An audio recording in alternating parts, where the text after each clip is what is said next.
On a cold, stormy night in Chicago, one of the city's most powerful lawyers refuses to help a desperate teenage girl begging for shelter in his luxurious office. Used to closing multi-million-dollar deals and protecting his impeccable reputation, Richard Harrison sees only another problem when a dirty, trembling girl shows up at his door. But when she reveals a golden wedding ring, whispering the words that will shatter his world, "Mom gave me this," Richard realizes that some decisions from the past have the power to destroy everything we've built, and that redemption can come at the most unexpected time, through the person with the strongest reason to hate us.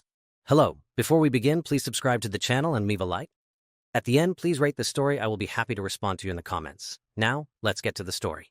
The wind howled through the streets of Chicago, turning the snow into icy projectiles that lashed against the windows on the 42nd floor of the most exclusive office building on North Michigan Avenue. Richard Harrison didn't even look up from his documents as another gust made the windows in his office shake. He was used to the city's brutal winters, and his executive suite, with central heating and perfect soundproofing, shielded him completely from the harsh weather outside. At IT was nearly 10 p.m. on a Tuesday night in January, and Richard was working alone in his mahogany and leather sanctuary. His secretary, Margaret, had left at 6, along with the rest of the staff, but he stayed behind to review the contracts for the Meridian-Thompson merger, a $400 million deal set to close on Friday. Every page he examined represented thousands of dollars in fees for his firm. Every clause revised was another brick in the fortress of wealth and power he had built over 20 years of relentless ambition. Richard adjusted his reading glasses and took a sip of his 40-year-old Scotch whiskey, a Macallan that cost more than most people's monthly salary. The amber liquid burned gently down his throat as he highlighted a particularly lucrative section of the agreement. His gold Mont Blanc pen glided across the paper with the precision of a scalpel, dissecting every term, every comma that could mean an advantage for his client. The office around him reflected the man inside it perfectly. Brazilian mahogany panels covered the walls, dotted with Harvard diplomas and photographs of him shaking hands with politicians and business moguls. His desk, a massive walnut piece that had belonged to a 19th-century railroad baron, dominated the space like an altar to success. The tempered glass windows offered a panoramic view of Chicago, with city lights twinkling like jewels against the backdrop of the storm. Richard Harrison had become exactly what he dreamed of at 25, a corporate attorney both feared and respected across Chicago. His fees started at $1,000 an hour. His client list included Fortune 500 CEOs, influential politicians, and some of the richest families in the Midwest. He owned a $5 million mansion in Lincoln Park, drove a Bentley Continental GT, and his bank accounts held more money than he could spend in several lifetimes. But all that success had come at a cost. At 45, Richard was a lonely man. He'd never married, though he had had several relationships over the years. Sophisticated women who understood that his career would always come first. He worked 7 days a week, rarely took vacations, and his only close family was a younger brother in California he spoke to maybe 3 times a year. Loneliness was a necessary evil, he told himself. Success required sacrifices, and he'd made every sacrifice needed to get where he was. There was no time for sentimental distractions or emotional ties that could compromise his focus or objectivity. That's when he heard the knocking at the door. At first, he thought the wind was rattling something loose against the window, but the knocks were too rhythmic, too deliberate. Someone was knocking on his office door. Richard frowned and checked his Rolex. 10:17 p.m. The building should have been completely empty at this hour, except for security on the ground floor. Maybe it was Jim, the night guard, checking the upper floors. The knocking grew louder, more urgent, more desperate. With an irritated sigh, Richard rose from his leather chair and walked to the door. His expression was barely concealed annoyance. Whoever it was interrupting important work, and he had no patience for interruptions. When he opened the door, Richard was momentarily speechless. A girl stood in the hallway, trembling violently. She couldn't have been more than 16 or 17, and she was soaking wet. Her blonde hair, which was probably pretty when clean, was plastered against her face and neck like seaweed. Her clothes, ripped jeans, a thin t-shirt, and a winter coat that had seen better days, dripped onto the marble floor, forming a small puddle at her feet. But it was her eyes that shocked Richard the most. They were ice blue, but held a depth of despair that shouldn't exist in someone so young. She looked at him with a mix of hope and terror, like a wounded animal unsure if the person in front of her would help or hurt her further. "Please," she said, her voice barely forming words from the extreme cold. Her lips were purple, her teeth chattering uncontrollably. "Please, I just need to warm up for a few minutes. I won't be a bother, I promise." Richard looked at her like she was a ghost. How the hell had a teenager gotten up to the 42nd floor of one of Chicago's most secure buildings? How had she passed security? And why, for God's sake, was she knocking on his office door at 10:17 p.m. during one of the worst storms of the year? "What are you doing here?" Richard asked, his voice sharp, cold. "How did you get into this building?" I followed someone through the back door when they were leaving," she confessed, trembling so hard she barely stood. "I know I shouldn't be here, but outside it's so cold and I have nowhere to go." Richard looked past her, down the empty hallway. The fluorescent lights reflected off the polished marble, creating a cold, impersonal atmosphere. The contrast between his luxuriously heated office and the freezing hall was stark. "You can't stay here," he said bluntly. "This is a commercial building, not a homeless shelter." "I'm not homeless," she protested, desperation creeping into her voice. I need someplace to stay tonight.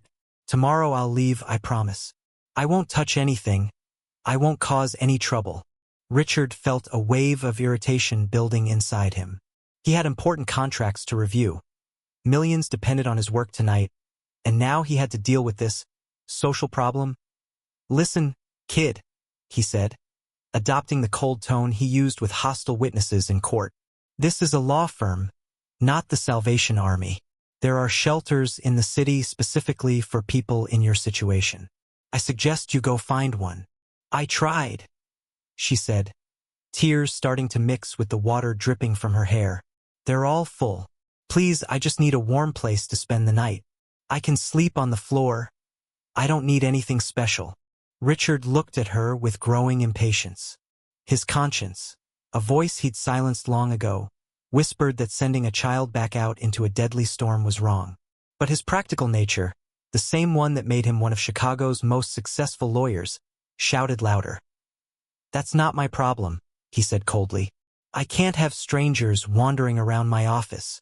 It's a matter of security and legal liability." "I'm not a stranger," the girl said suddenly, her voice taking on a strange quality. "I know who you are, Mr. Harrison." Richard stopped, a cold shiver running down his spine. "How do you know my name?" I read it on your door plaque," she said quickly, but there was something in her expression that suggested it wasn't the whole truth.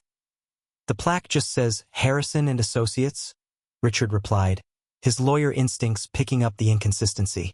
"It doesn't mention my first name." The girl seemed to realize her mistake and lowered her eyes. I heard people talking about you. You're famous." Richard studied her face, looking for any sign she might be a threat.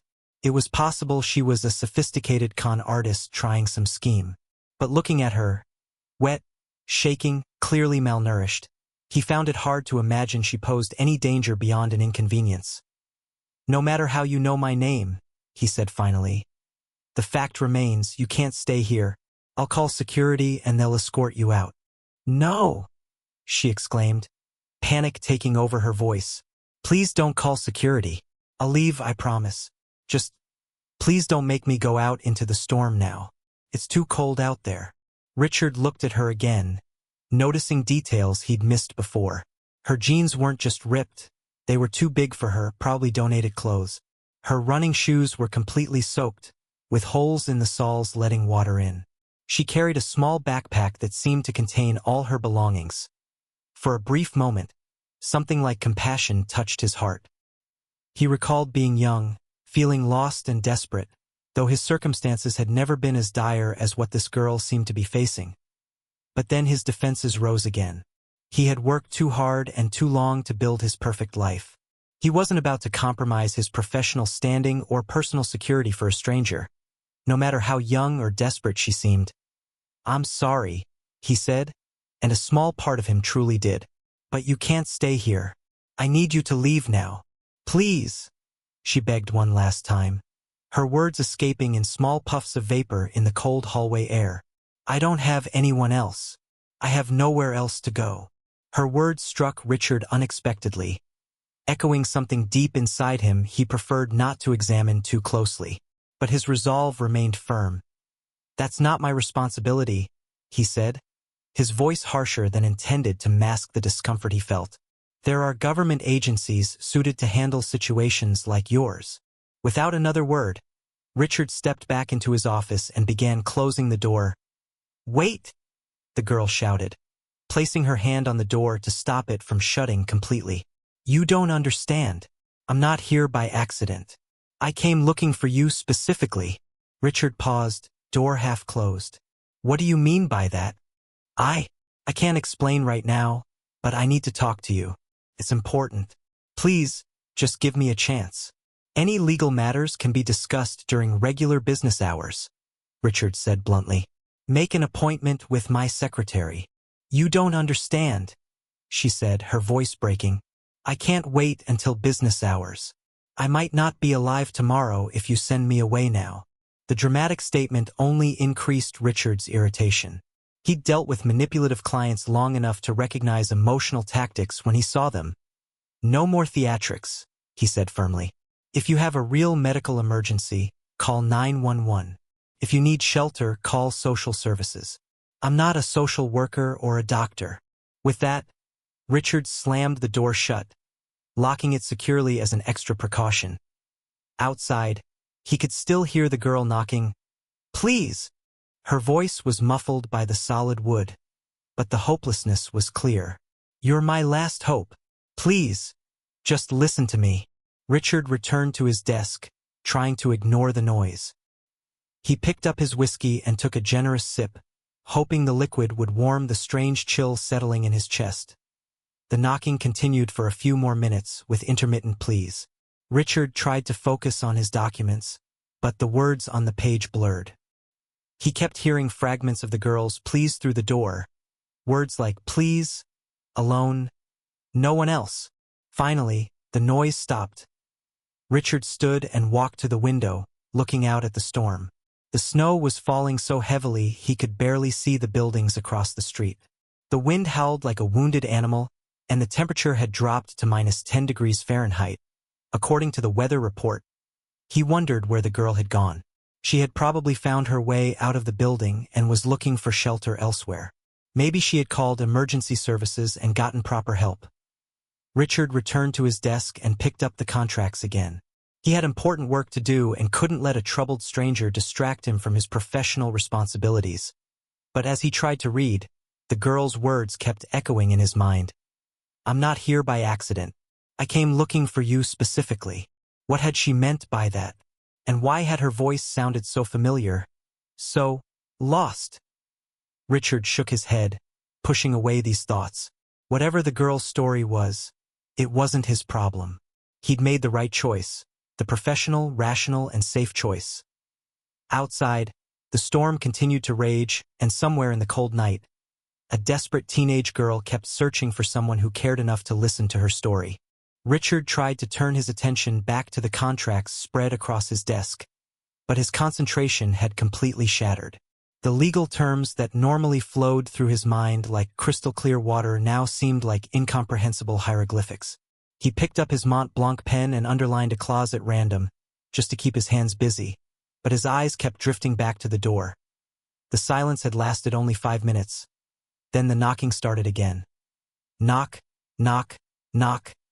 This time, the sound was different, softer, less insistent, as if the person on the other side was losing strength. But it persisted, steady like the drip of a broken faucet.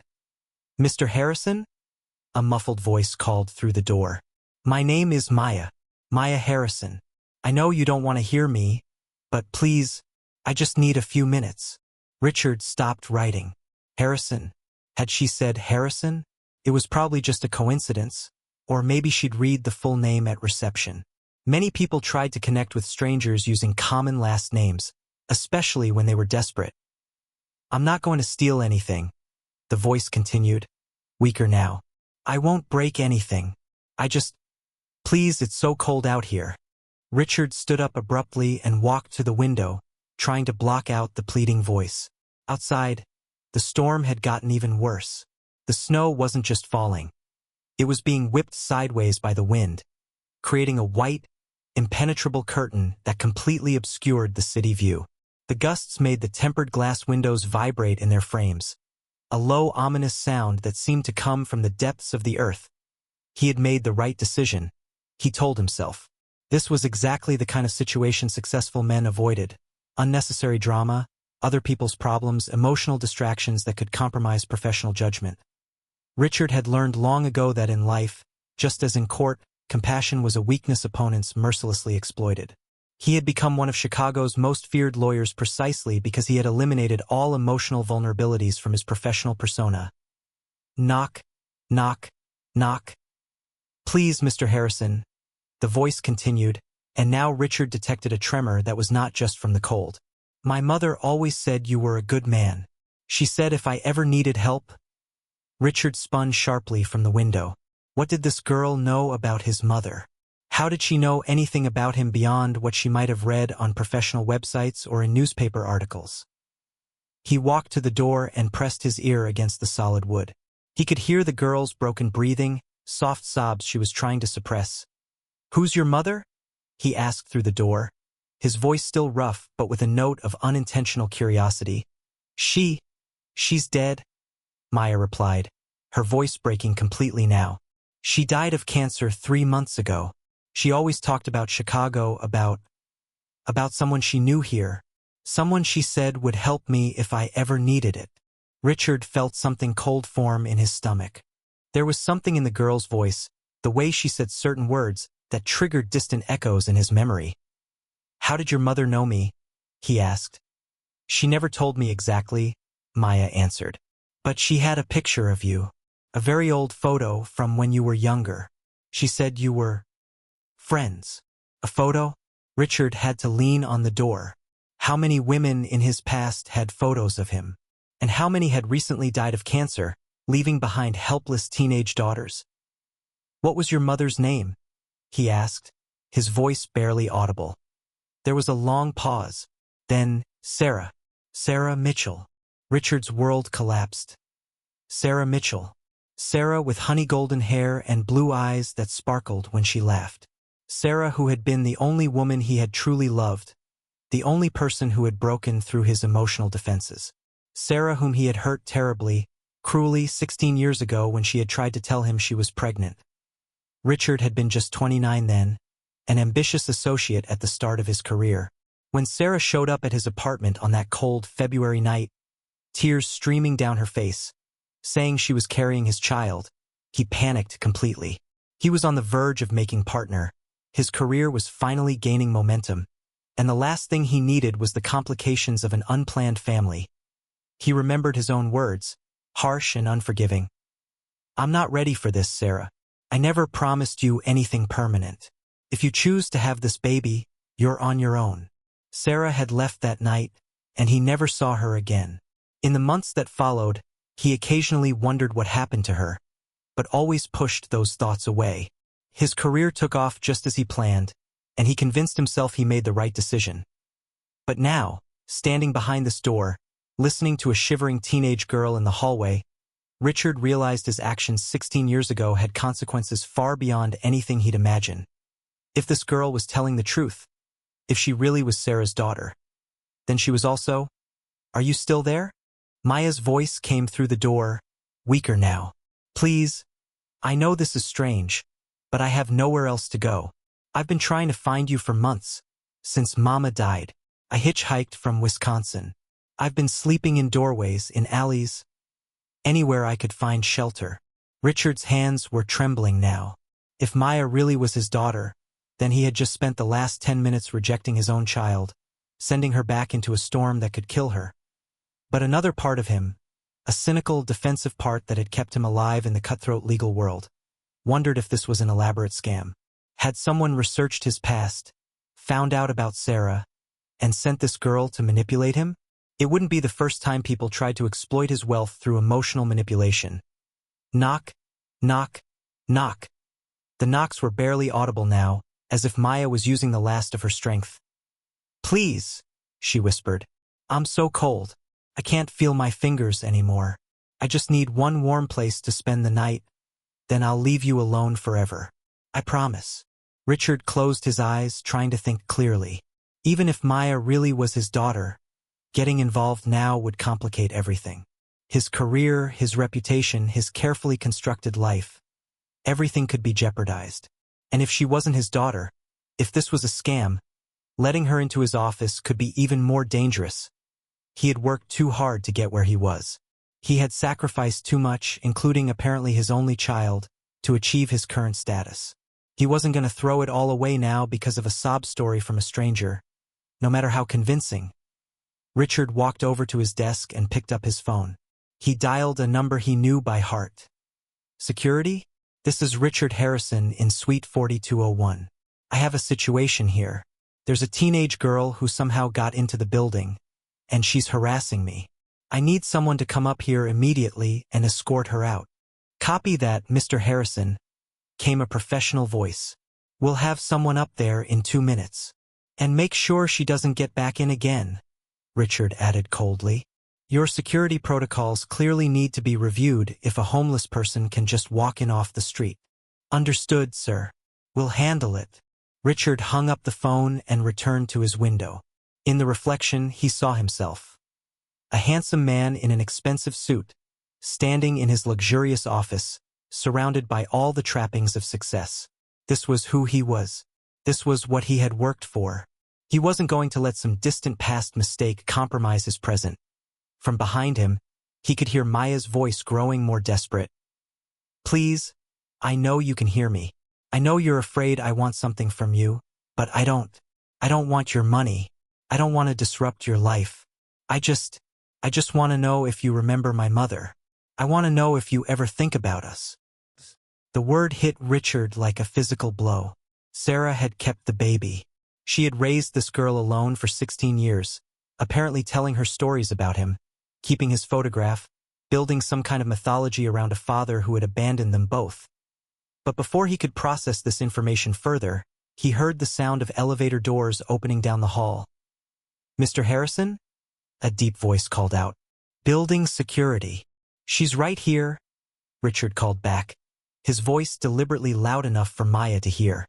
"A girl in the hallway outside my office." He heard footsteps approaching, then male voices speaking.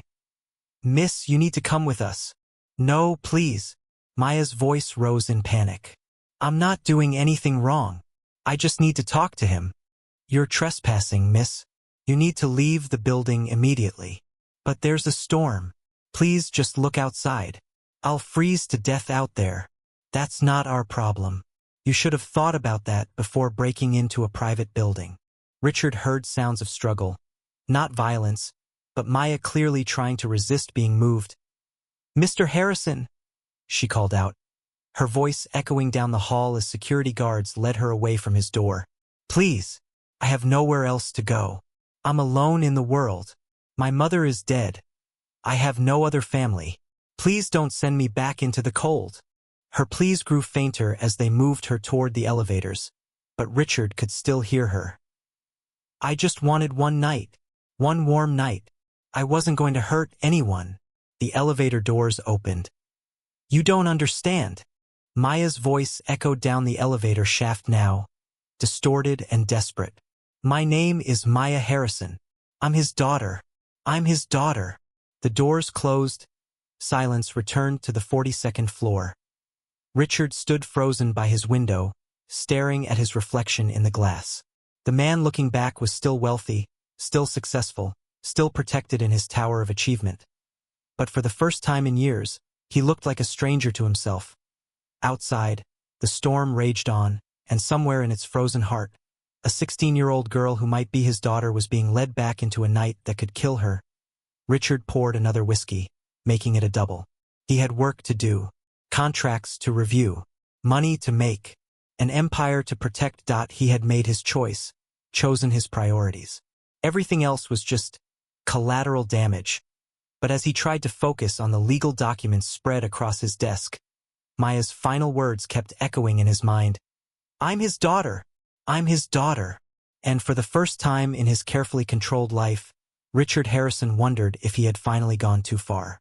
The silence in the office felt deafening after the chaos of the last few minutes. Richard stood still by the window, the glass of whiskey trembling almost imperceptibly in his hand. The city lights glittered through the veil of falling snow, but he didn't really see them. Instead, his mind was being pulled back to a place he had sealed off nearly 2 decades ago. A place full of memories he had deliberately buried under layers of ambition and success. Sarah Mitchell. The name echoed in his mind like a distant memory from a lost time, bringing with it a flood of recollections he had spent years trying to suppress. Richard closed his eyes and, against his will, let the images return. It was 2007, and he was 28 years old. He was not the Richard Harrison of today, not yet. Back then, he was still Richard Mitchell, a young lawyer working 16-hour days at a second-tier law firm, determined to break free from the limits of his middle-class upbringing in Aurora. He had changed his last name to Harrison after the divorce, a complete reinvention symbolizing his transformation from an ambitious young attorney into a legal magnate. Sarah had been his wife for 3 years when everything fell apart. They met in law school. She was studying to become a social worker, and he was focused solely on corporate law. Sarah had golden hair that caught the sunlight and blue eyes that sparkled when she laughed, which was often back then. She was everything he was not: warm, empathetic, genuinely concerned about the well-being of others. Richard remembered how they fell in love. Sarah had volunteered at a legal clinic for low-income clients where he occasionally did pro bono work, not out of altruism but because it looked good on his resume. She was helping an immigrant family facing housing issues, translating for them, holding the mother's hand as she cried in fear of eviction. "You're really kind to them," he'd said later as they walked to the parking lot under an October sky filled with stars. "They're scared," Sarah replied simply. "Sometimes, all people need is someone who cares enough to listen." Richard had been intrigued by her genuine compassion, so different from the calculated hardness he saw in his corporate law colleagues. Sarah represented something he hadn't even realized he was searching for: authenticity, human warmth, an emotional connection that went beyond career networking and strategic relationships. They married in June 2004, a small ceremony at Lincoln Park Zoo. Sarah wore a simple white cotton dress she'd bought on sale. Richard remembered how radiant she looked that day, her happiness contagious and pure.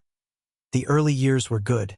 Sarah worked for a nonprofit that helped foster children, while Richard slowly climbed the ladder at successively more prestigious law firms. They lived in a small apartment in Wicker Park, where Sarah filled every surface with plants and photographs capturing their adventures. Weekend trips to Wisconsin Dells, evenings at blues clubs on the South Side, Sunday mornings at the farmer's market. But even then, Richard felt the pull of ambition stretching him away from their domestic comfort. Every promotion, every new client, every raise was a step closer to the life he had always envisioned: a life of power, wealth, and respect. Sarah often complained he was working too much, coming home later and later, bringing briefcases full of contracts to their tiny kitchen table.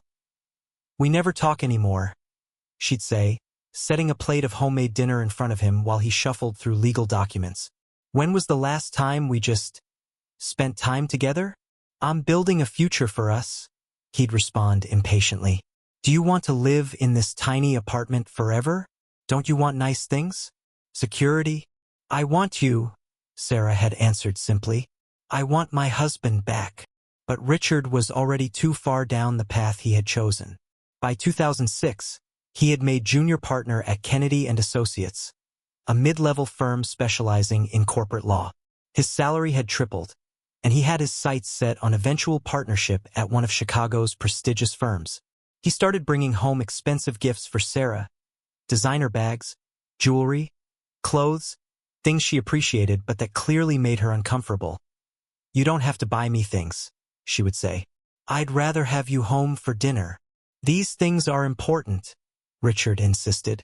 "Image matters in the legal profession. People need to see that we're successful." A distance grew between them like a cancer. Richard worked until 9 or 10 at night, then came home to find Sarah asleep, a book fallen across her chest, a cold dinner waiting on the counter. On weekends, when he wasn't working, he was networking, golf tournaments with senior partners, cocktail parties with potential clients, charity galas where appearances mattered more than causes. Sarah tried to adapt. She attended these events, wearing dresses Richard bought for her, smiling politely at conversations about stock portfolios and real estate investments.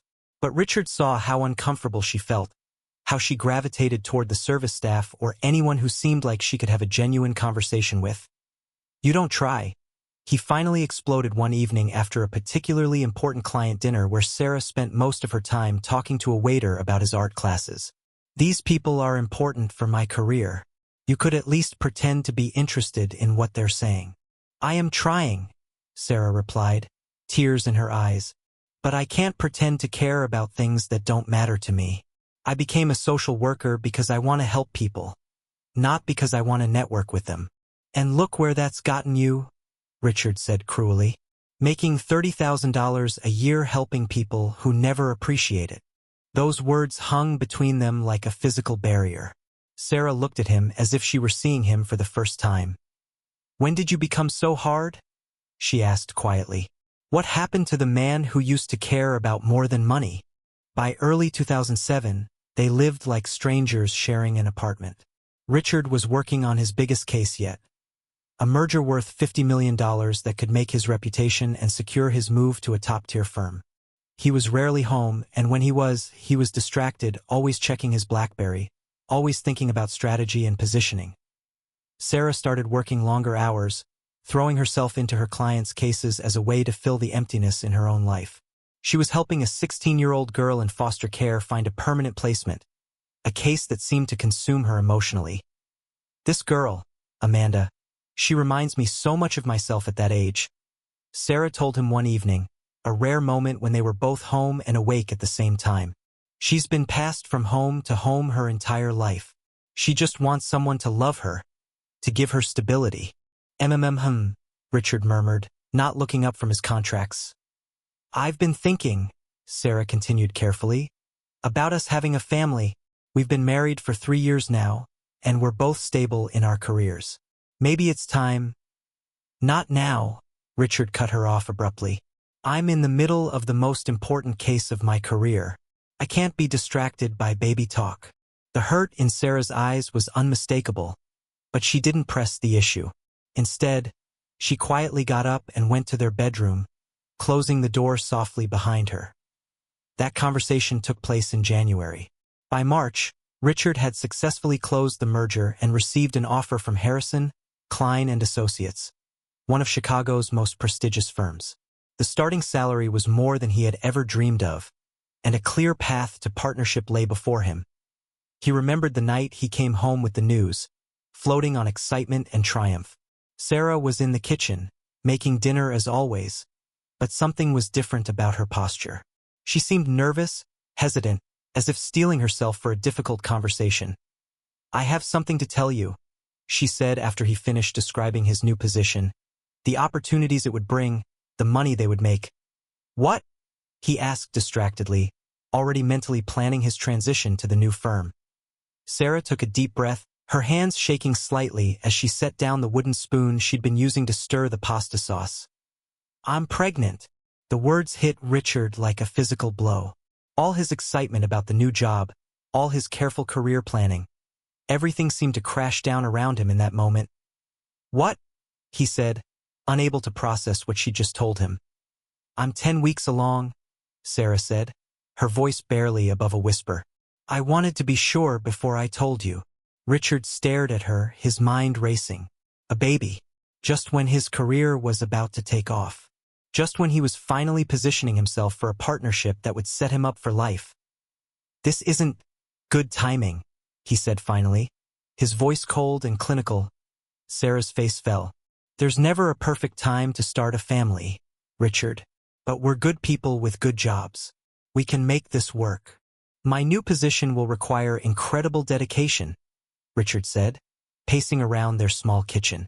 80-hour weeks, travel, weekend work. "I can't be dealing with a crying baby and sleepless nights." "I'll handle most of it," Sarah promised. "I can take maternity leave, then maybe work part-time for a while." We'll figure it out. But Richard could only see obstacles, complications, ways a child would interfere with his carefully laid plans. At Harrison, Klein and Associates, appearances mattered. An image of stability and success was crucial. A stressed, sleep-deprived associate with a new baby didn't project the kind of professional confidence that made partner. "I think you should consider your options," he said carefully. Sarah went very still. "What do you mean?" "This pregnancy. It doesn't have to continue. You're only 10 weeks along. It's a simple procedure." The silence that followed was deafening. Sarah stared at him as if he had struck her physically. "Simple procedure?" she repeated, her voice trembling with emotion. "You're talking about our baby, our child."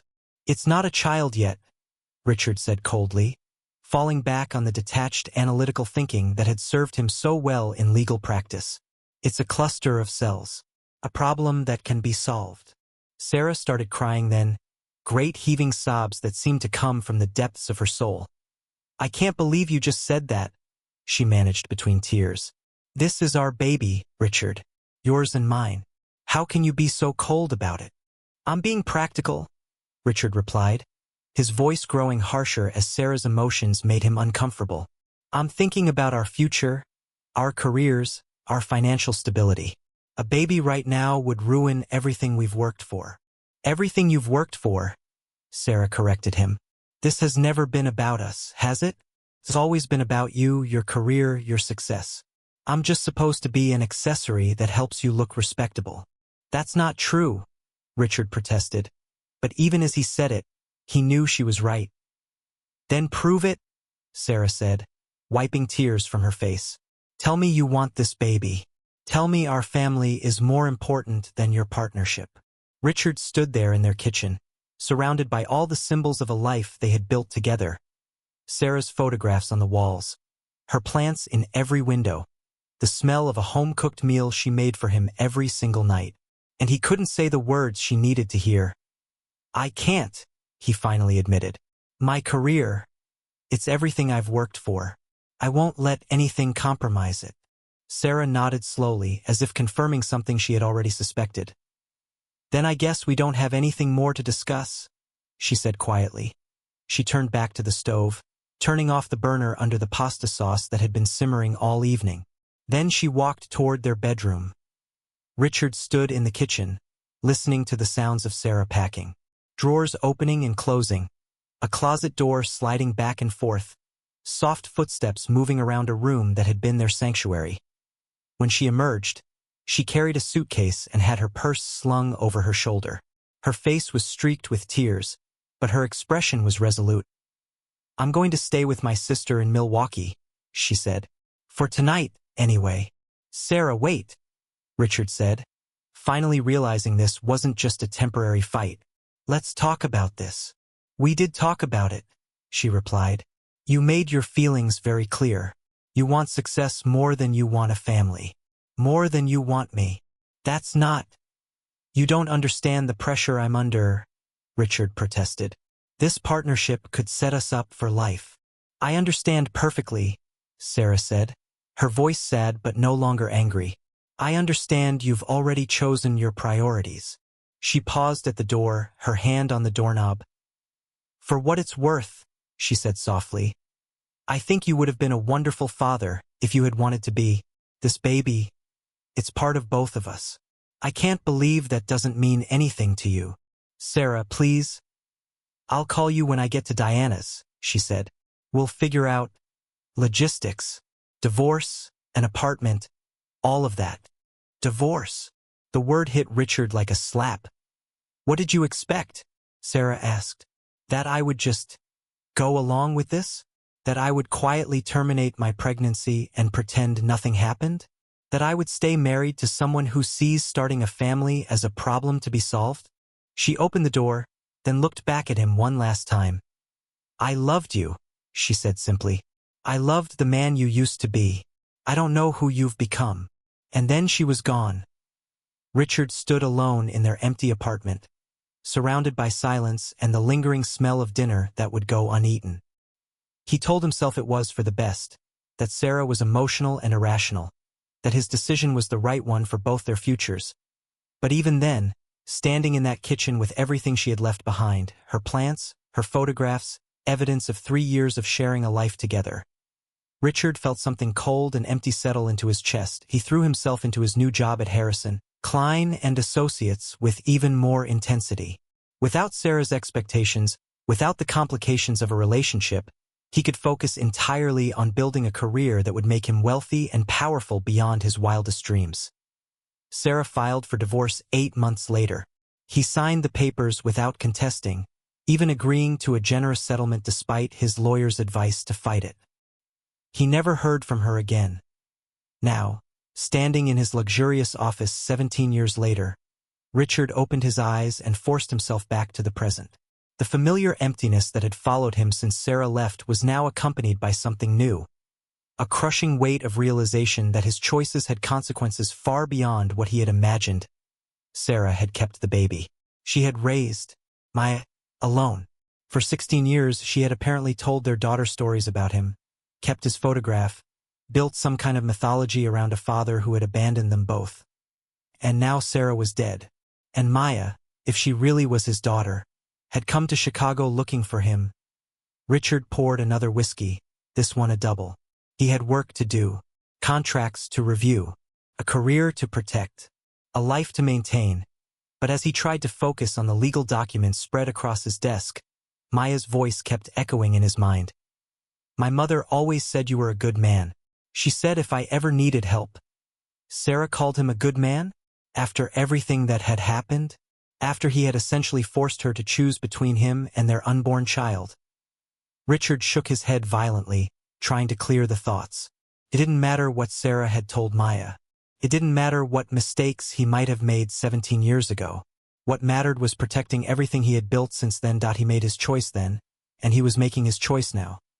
But for the first time in his carefully controlled life, Richard couldn't shake the feeling that he had just made the biggest mistake of his life.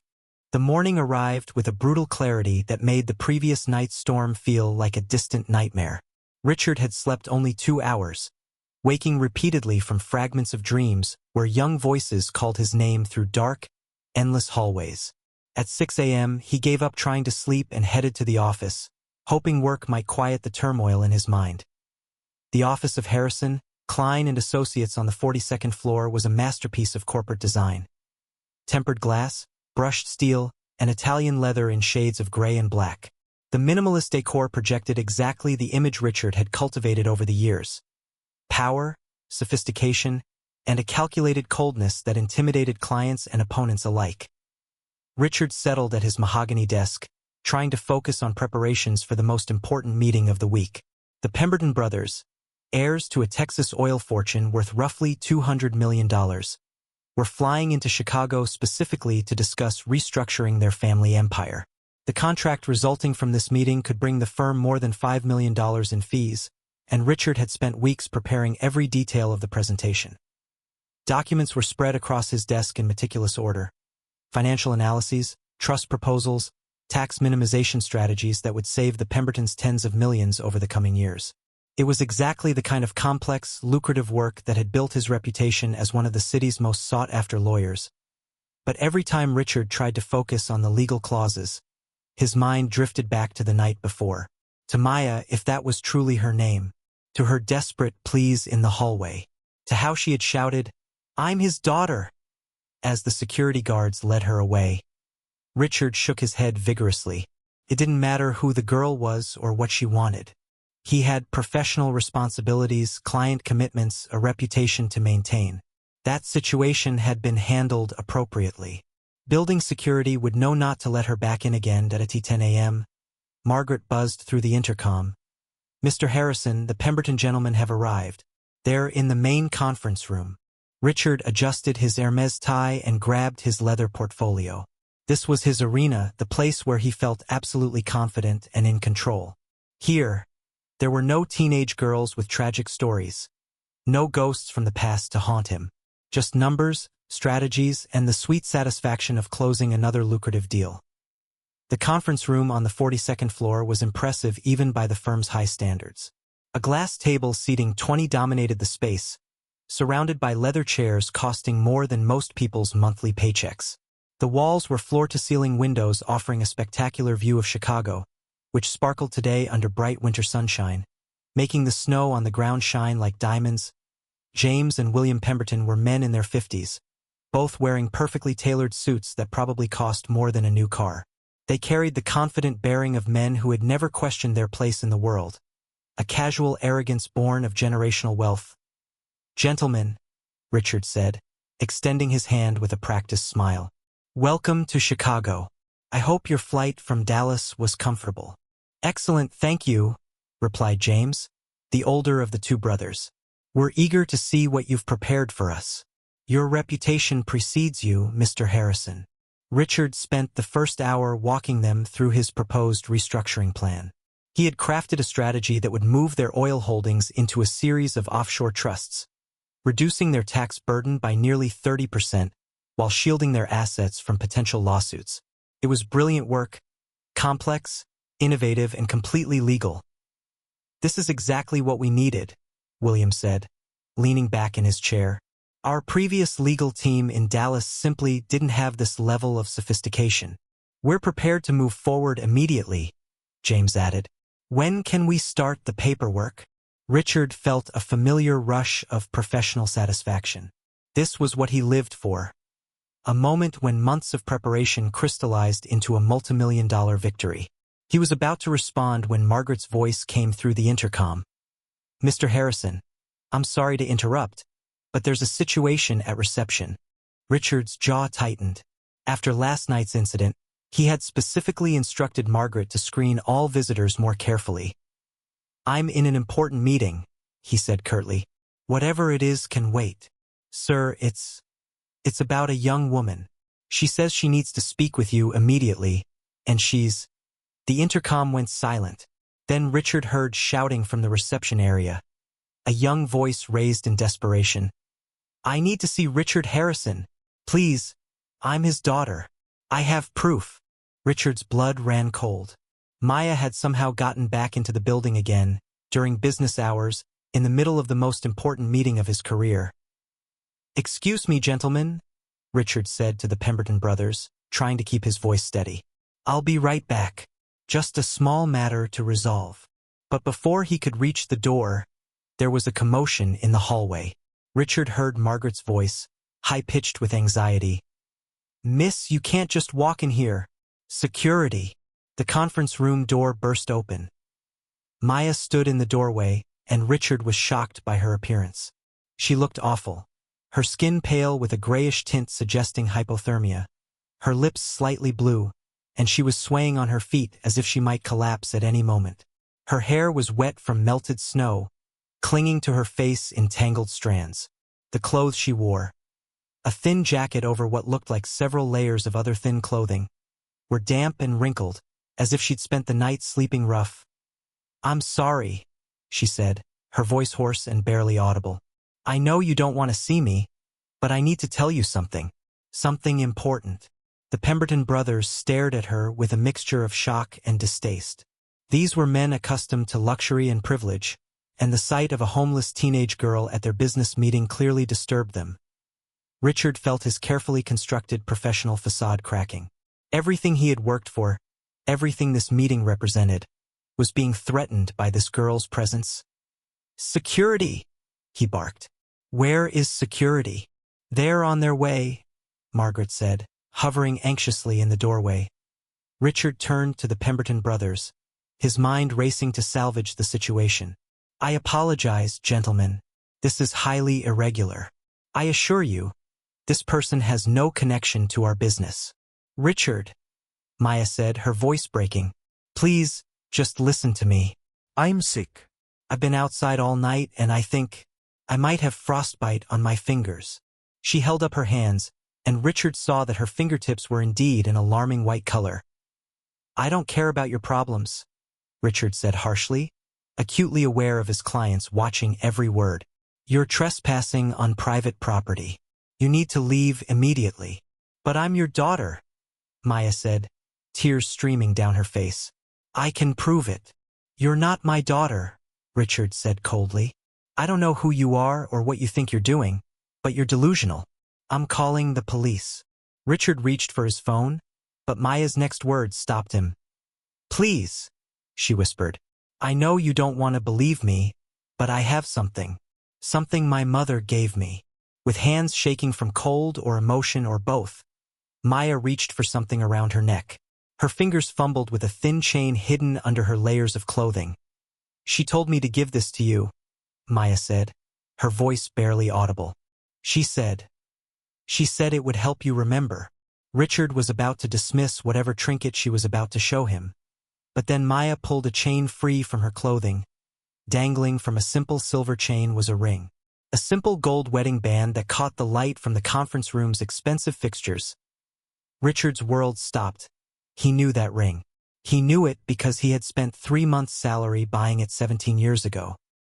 He knew it because he had slipped it onto Sarah's finger on their wedding day at Lincoln Park Zoo, while she smiled at him through happy tears that it was Sarah's wedding ring. The ring she had been wearing when she left him that terrible night in March 2007. Richard stared at the ring, his mind refusing to process what he was seeing. Every sound in the conference room faded away. The Pemberton brothers' confused murmurs, Margaret's anxious breathing, even Maya's labored gasps. All he could see was that simple gold band, spinning slowly in the light, carrying with it a weight of memories he had spent 17 years trying to forget. Maya held it out toward him, her hand trembling violently. My mother gave me this before she died, she whispered, her voice breaking completely. And she told me to find my father. Richard felt as if the floor was dissolving beneath his feet. Every calculation, every rationalization, every defense he had built against this moment was crumbling into dust. Because if Maya had Sarah's wedding ring, then he looked at her face, really looked at her for the first time. Past dirt and exhaustion, past desperate circumstances. And there, in her bone structure, in the shape of her eyes, in the way she held her head when she tried to be brave, he saw Sarah. And he saw himself. The conference room was completely silent except for the soft sound of Maya's breathing and the distant hum of traffic far below. Richard stood frozen, staring at a ring that proved everything his worst fears had been telling him since last night. This girl was his daughter, and he had sent her back out into a storm to freeze. Time seemed to shatter around Richard. For an endless moment, he couldn't process anything beyond that golden ring swinging at the end of the silver chain. The fluorescent light in the conference room caught the tiny scratches on the gold surface. Marks he remembered well, the result of years worn by fingers that handled papers, planted flowers, and gently stroked his face on lazy Sunday mornings. That it was exactly the same wedding band he had chosen so carefully at a small jewelry store in Lincoln Square, spending 3 months' salary from a young lawyer barely making rent. Back then, he'd apologized for the ring's simplicity, promising Sarah he'd one day replace it with something more elaborate, diamonds, something worthy of a successful lawyer's wife. It's perfect, Sarah had whispered when he slid the ring onto her finger at the makeshift altar among the zoo's trees. I don't want anything more elaborate. I want something that represents who we are now, in this moment. Richard could feel cold sweat running down his back, even in the conference room's air conditioning. His breathing grew irregular, shallow. The Pemberton brothers seemed to be talking. He could see their mouths moving, their expressions twisting from discomfort to irritation, but the sound came to him as if he was underwater. Where did you get this? He managed to ask, his voice coming out as a rough, unrecognizable noise. Maya was rocking on her feet, clearly struggling to stay conscious. Her cheeks had an unnatural redness Richard had only seen once before, during a brutal winter in college when a classmate nearly died of hypothermia. It was my mom's, Maya repeated, her words dragged down by exhaustion. She always wore it, but when she got really sick, she gave it to me. Said that if something happened to her, I should come to Chicago. I should find my dad. The word dad cut through Richard like a blade. He looked again at the girl's face. Really looked, forcing himself to see beyond the dirt, the sickly pallor, the despair. And there, in her delicate bone structure, the shape of her eyes, the way she bit her lower lip when nervous, he saw unmistakable echoes of Sarah, and something else. Something that felt like a punch to the stomach. He saw himself. in the stubborn chin, in the shape of the eyebrows, in the way she held her shoulders straight, even when she was clearly broken. Mr. Harrison. James Pemberton's voice sliced through his mental paralysis. Perhaps we should reschedule this meeting. Clearly, there are personal matters requiring your attention. Richard turned to his clients, his mind scrambling to accept they were still there, that his career still existed, that there were professional consequences for all this. He could see the barely concealed disgust on their faces. Wealthy men looking at a filthy girl who had interrupted their important business. No, Richard said quickly. No, please, let's not let this situation interrupt our business. Security will be here any moment and… My mom died, Maya said suddenly, her voice cutting through Richard's interruption like shattered glass. 6 months ago. Cancer. Richard's world stopped completely. Sarah was dead. The information hit him in waves. First denial, it couldn't be true, there had to be some mistake. Then the terrible realization that he hadn't written to Sarah in 17 years, hadn't tried to find her, didn't know where she was or how she was living. And now he never would. She was sick for a long time, Maya continued, her words coming between silent sobs. Breast cancer. It went away at first. She was okay for a few years. But then it came back. Worse. Richard felt his legs weaken. He leaned on the conference table, struggling to stay upright. She worked until she couldn't anymore. We lost the apartment. We had to go to shelters. Sometimes we slept in the car when there was no place. But she never complained. She always said we'd be okay. Margaret had entered the room and was whispering urgently to the Pemberton brothers. Richard caught fragments. Maybe it's best to leave. Very embarrassing situation. Not what we expect from a professional firm. But Richard didn't care. His whole world was collapsing, realigning around this devastating new reality. Sarah had raised a daughter alone. His daughter. She had faced poverty, illness, death, all alone, while he built his fortune and reputation in Chicago. Did she tell you about me? Maya asked, wiping her nose on the wet sleeve of her coat. Not much. She never wanted to talk about it. She always got sad when I asked. Richard felt a wave of nausea. What did she say? That you were an important man, that you lived in Chicago, that you had important work helping lots of people. Maya paused, looking around the luxury room. She always talked like you were kind of a hero, you know? Like you were really special. The words were like knives. Sarah had kept a positive image of him for their daughter, even after everything he'd done. Even after he had basically kicked them out of his life. But she never said your full name, Maya continued. Just Richard. And that you were a lawyer. Took forever to find you. I had to go to all the big law firms in the city, asking for Richards. Mr. Harrison, William Pemberton approached, his voice tense. We'll be leaving now. Perhaps we can continue this conversation once you've dealt with this situation. Richard looked at them as if they were strangers speaking a language he didn't understand. Contracts. Client. Meetings. Everything that had been his life until 5 minutes ago now seemed completely irrelevant. I understand, he managed to say. The Pemberton brothers left quickly, Margaret following, murmuring apologies. Richard could hear their voices in the hallway, completely unprofessional. Not the kind of person we want to do business with. We'll look for another firm. $5 million in fees. Years of work. His reputation. All disappearing because a sick girl showed up with a gold wedding band. When they were alone in the conference room, the silence was immense. Maya leaned heavily against the wall, clearly fighting to stay awake. Richard could hear her uneven breathing, see her hands shaking uncontrollably. You need a doctor?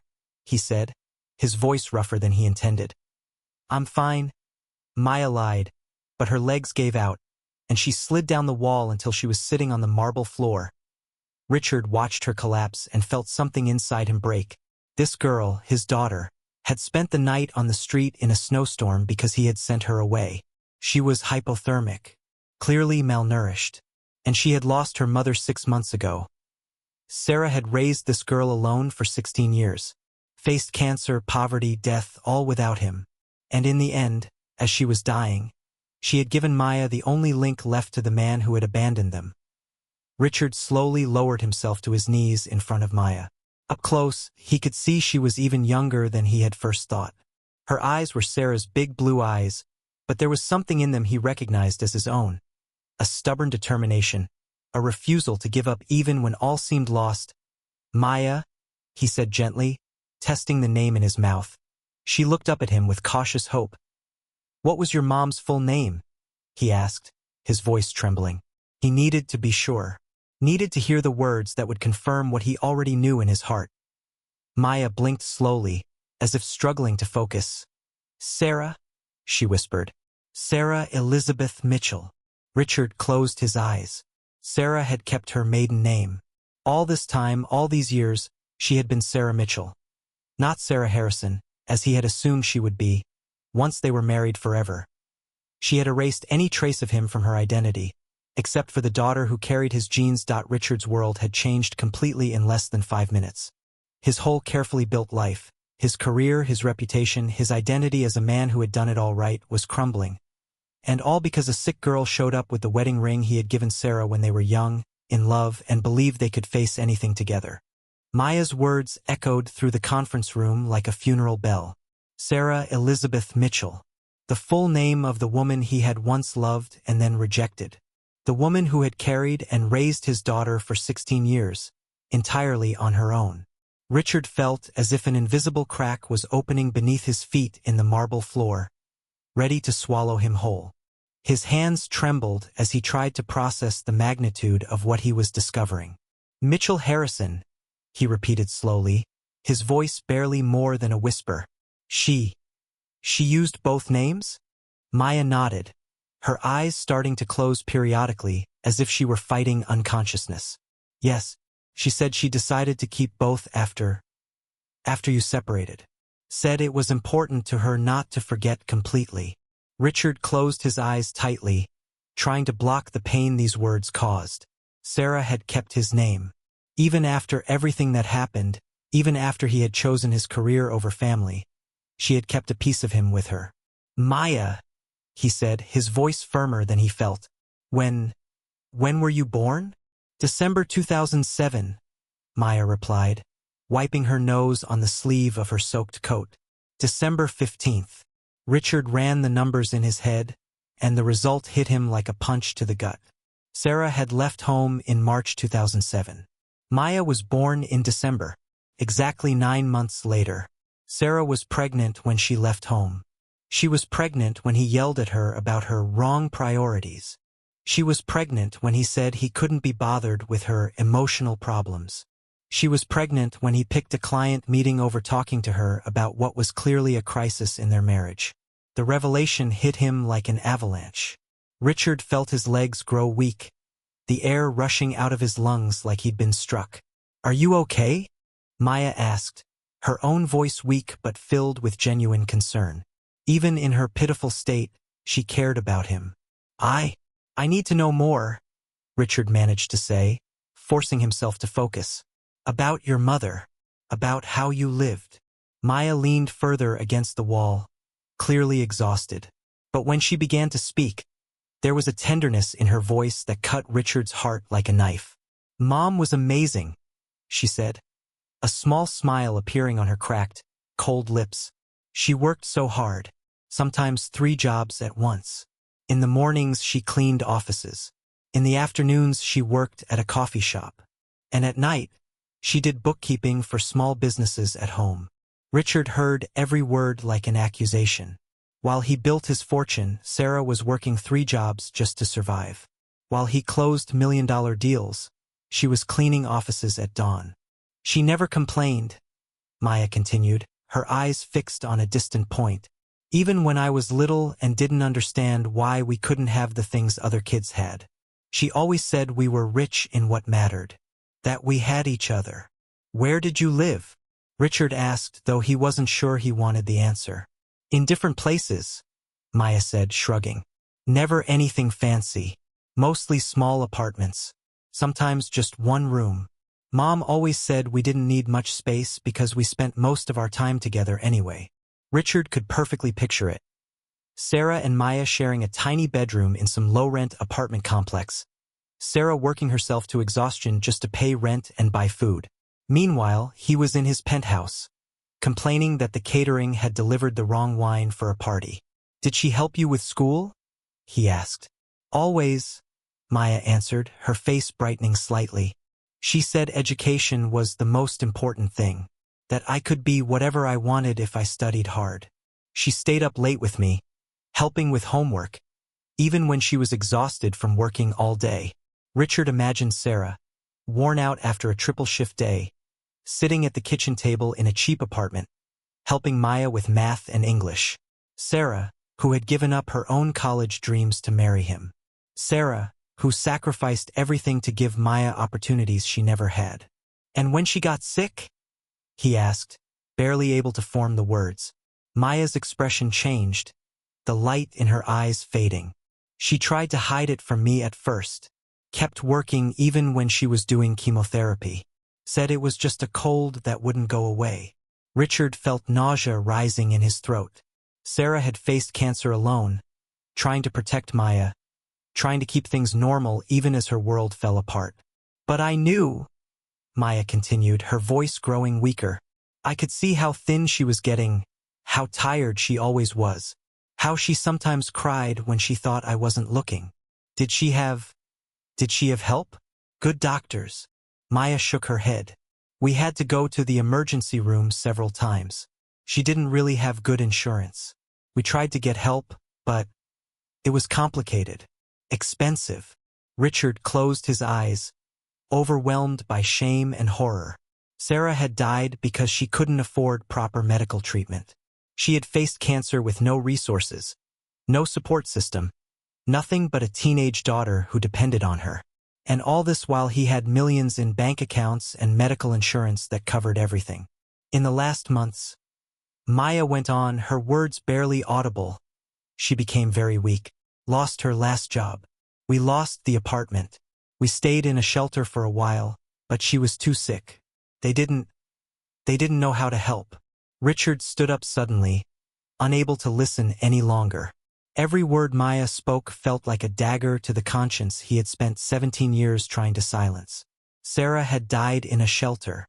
His wife, the woman he had sworn to love and protect, had died in a shelter because he chose money and status over family. Where were you when she passed?" he asked, his voice rough. "At the hospital," Maya replied, tears starting to roll down her cheeks. "She was there for 2 weeks. I slept in the chair next to her bed every night. In the end, she couldn't talk much anymore. But Maya stopped, sobbing. "She what?" "She said she loved me, that I was brave, that I was going to be okay. And then she gave me the ring and told me to find you. Said you were my father and that you would take care of me." Maya's words echoed in the room like a verdict. Sarah, in her last moments, had trusted him, had told Maya he would care for her, had placed her final faith in the man who abandoned them. And last night he sent Maya back into the storm. Richard felt the world spinning around him. His hands shook violently, his breathing rapid and shallow. Cold sweat dripped down his back even though the air conditioning was on. He was a monster who had destroyed 2 lives because he was obsessed with success and money. A monster who had rejected his own daughter, leaving her to nearly freeze to death on the street. I need to." Richard tried to speak, but the words wouldn't come. His vision blurred at the edges. He couldn't breathe properly. Maya looked at him with growing alarm. "Hey, are you okay? You look really pale." But Richard couldn't answer. He couldn't stay in the room another second, hearing about the life he had destroyed, about the woman he killed with his neglect, about the daughter he had rejected. Without a word, he headed for the door, his steps awkward and unsteady. "Wait!" Maya called after him, her voice desperate. "Where are you going? I need to know if you're really my father. Please." But Richard couldn't turn around, couldn't look at her, couldn't face what he had done. He left the conference room, leaving Maya alone on the marble floor, confused and afraid, just as he had left Sarah alone and pregnant 17 years before. The hallway on the 42nd floor was empty, but Richard couldn't walk properly. His breath came in short gasps, his heart pounding so loudly he could hear it in his ears. The walls seemed to be closing in on him.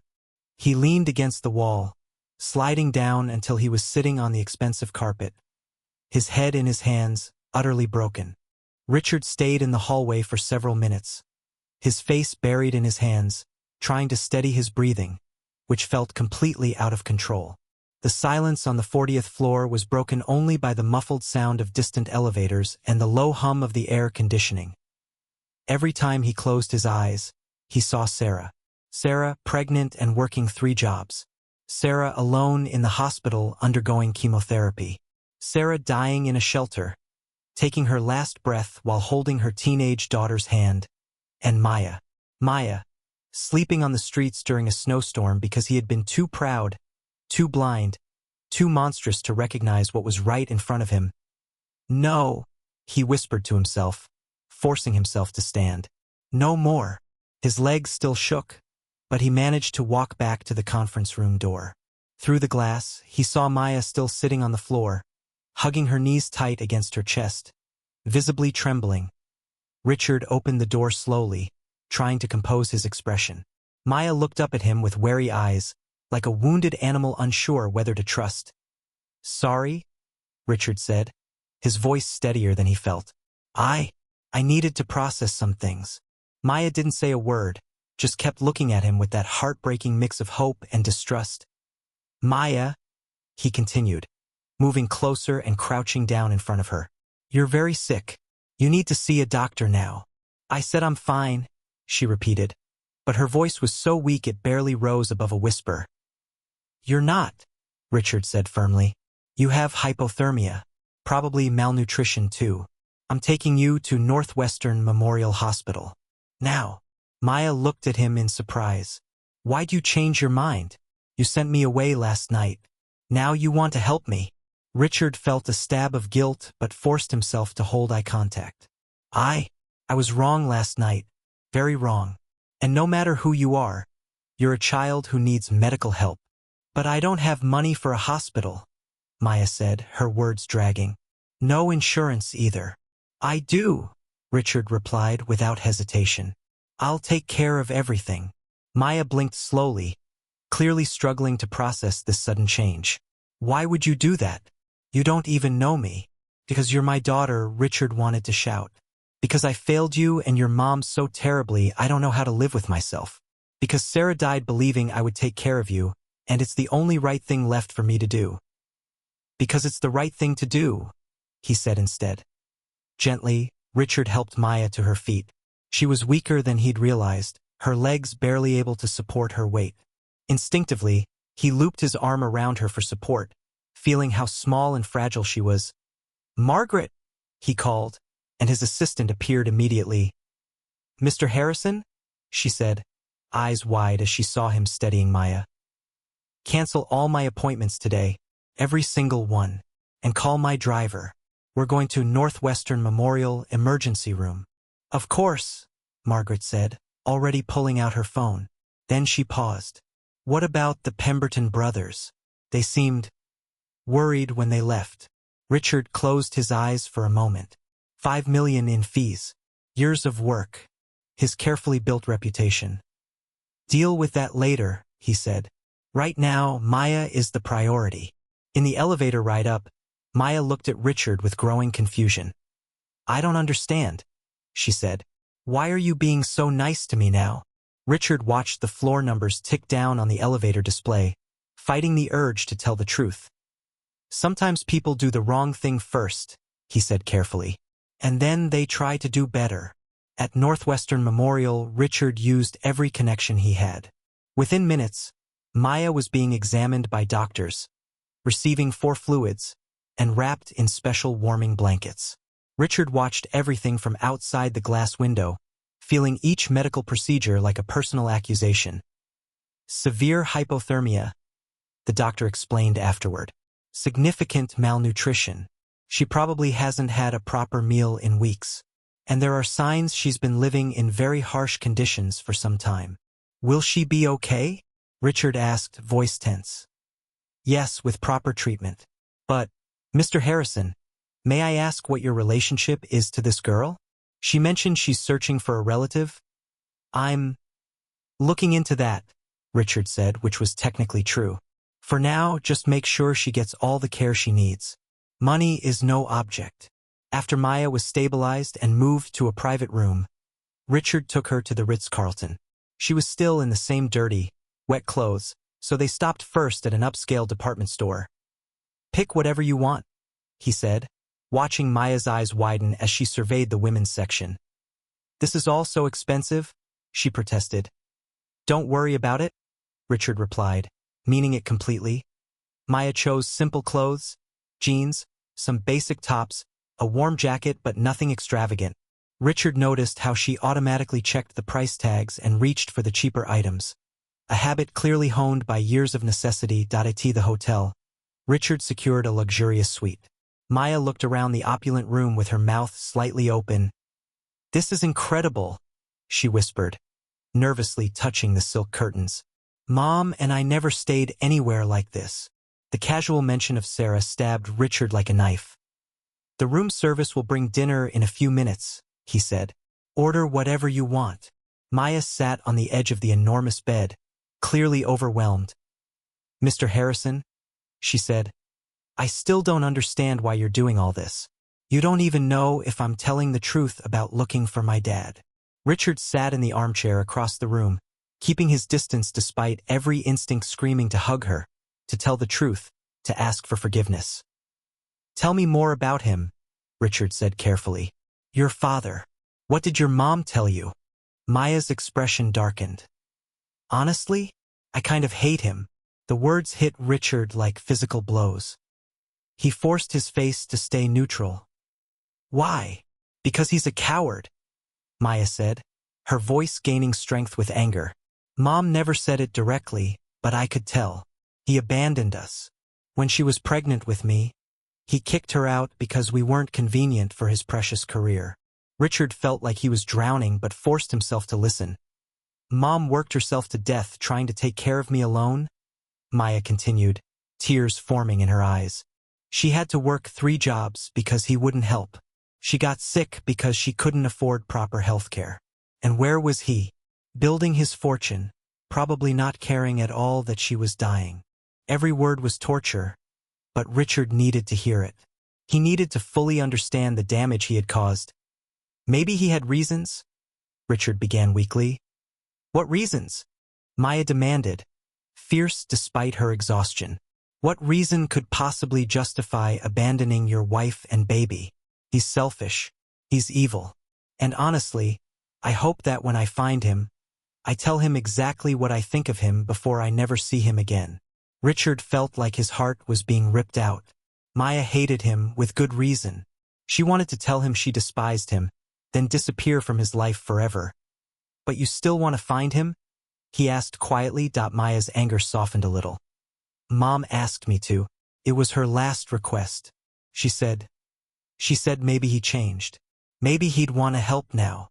She paused, wiping her eyes. But I don't think people like that change. I think once you're selfish enough to abandon your family, that's who you are forever.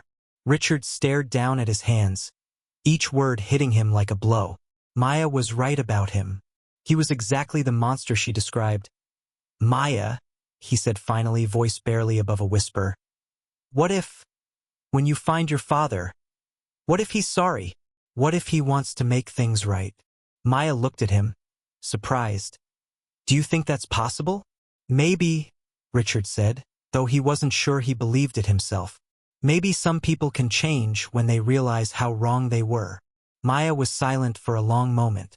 Then she said, even if he was sorry, that wouldn't bring Mom back.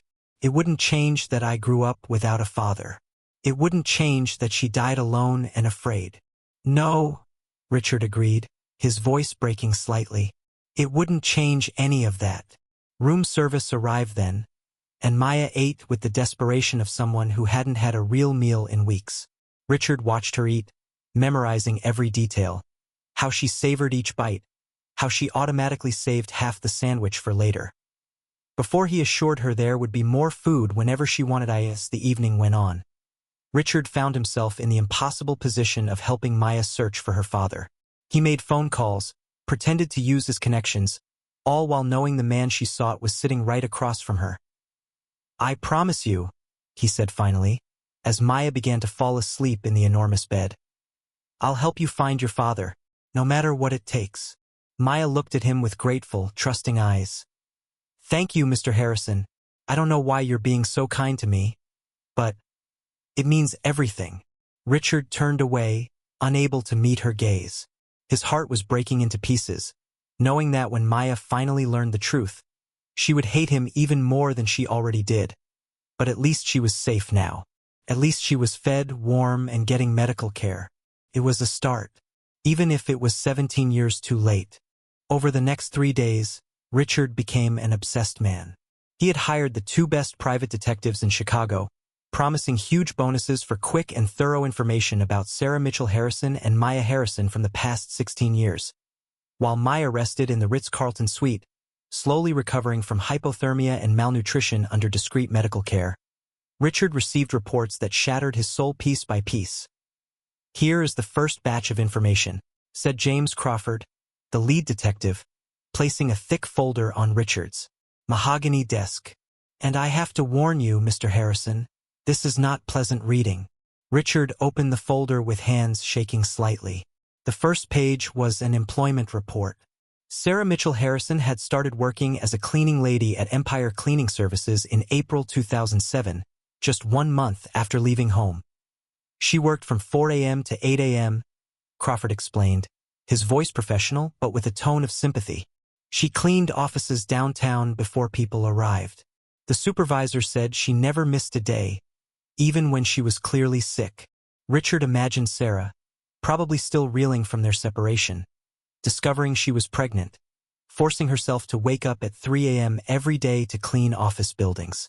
She, who had grown up in a middle-class family, who had dreamed of being a teacher, on her hands and knees scrubbing floors to earn minimum wage. "Then she got a second job," Crawford continued. "Waitress at Murphy's Diner from 10 a.m. to 4 p.m. The attached photo showed a small, worn-down diner in a working-class neighborhood. Richard knew the type: cracked plastic seats, harsh fluorescent lights, small tips, and demanding customers. And at night, freelance bookkeeping. She worked from home, doing taxes and basic accounting for small businesses. Sometimes until 2 a.m. Richard closed his eyes, doing the math. Sarah had worked essentially around the clock. 4 in the morning until 8, cleaning. 10 in the morning until 4, waitressing. 6 in the evening until 2 in the morning, bookkeeping. Maybe 4 hours of sleep per night, if she was lucky. And all this while pregnant.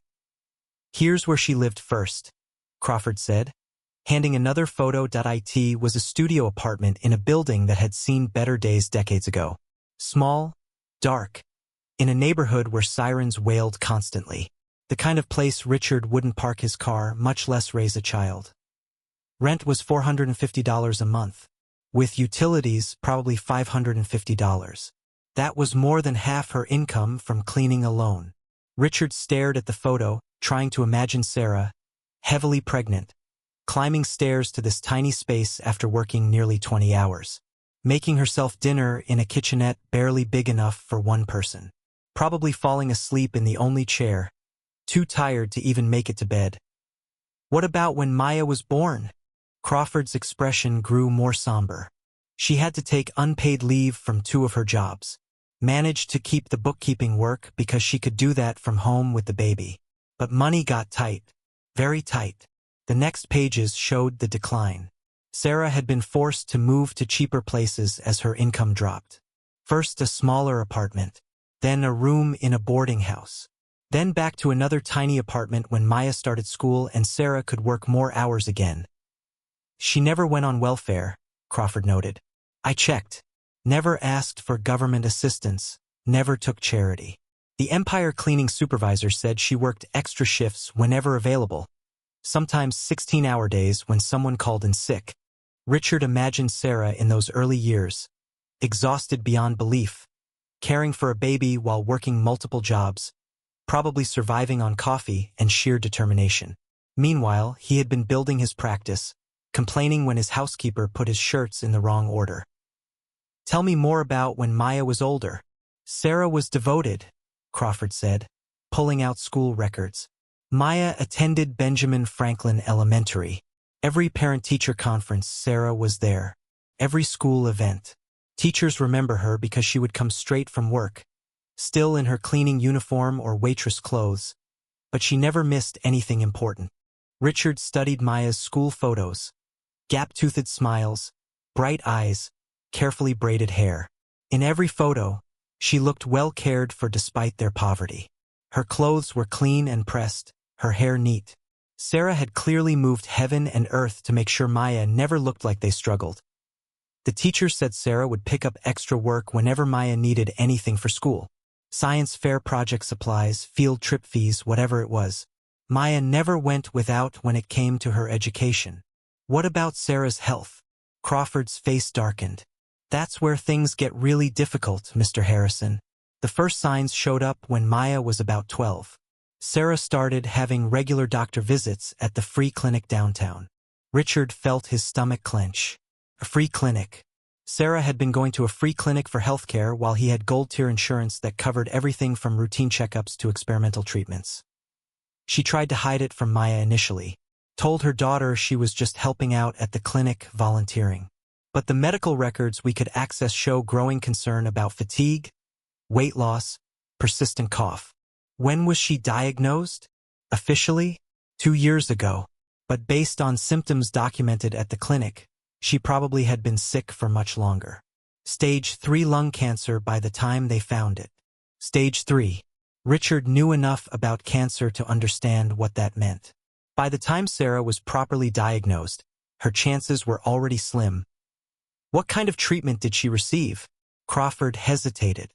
"Mr. Harrison, this is going to be hard to hear. She received minimal treatment. The clinic referred her to the county hospital. But what? She couldn't afford it. The treatment plan would have cost hundreds of thousands. She had no insurance. So she received basic chemotherapy through a compassionate care program, but it was sporadic. Sometimes she missed treatments because she couldn't take time off work. Sometimes because Maya couldn't afford transportation to the hospital." Richard felt like throwing up.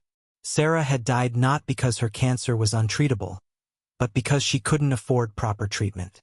While he had millions sitting in bank accounts, earning interest, completely untouched. "The last year was especially difficult," Crawford continued gently. "Sarah couldn't work as much.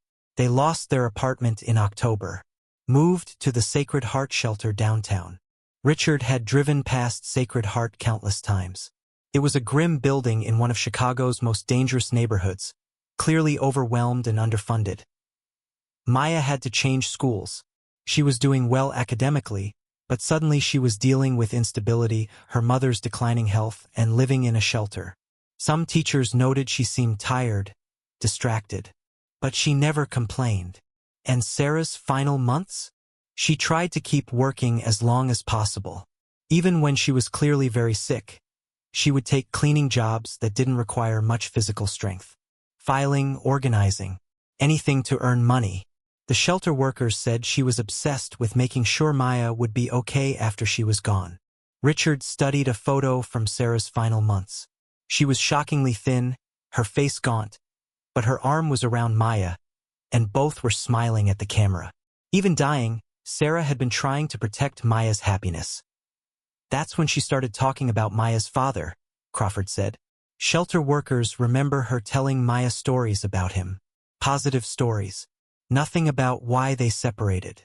Just that he was successful and might be able to help." "She never said anything negative about me?" Richard asked quietly.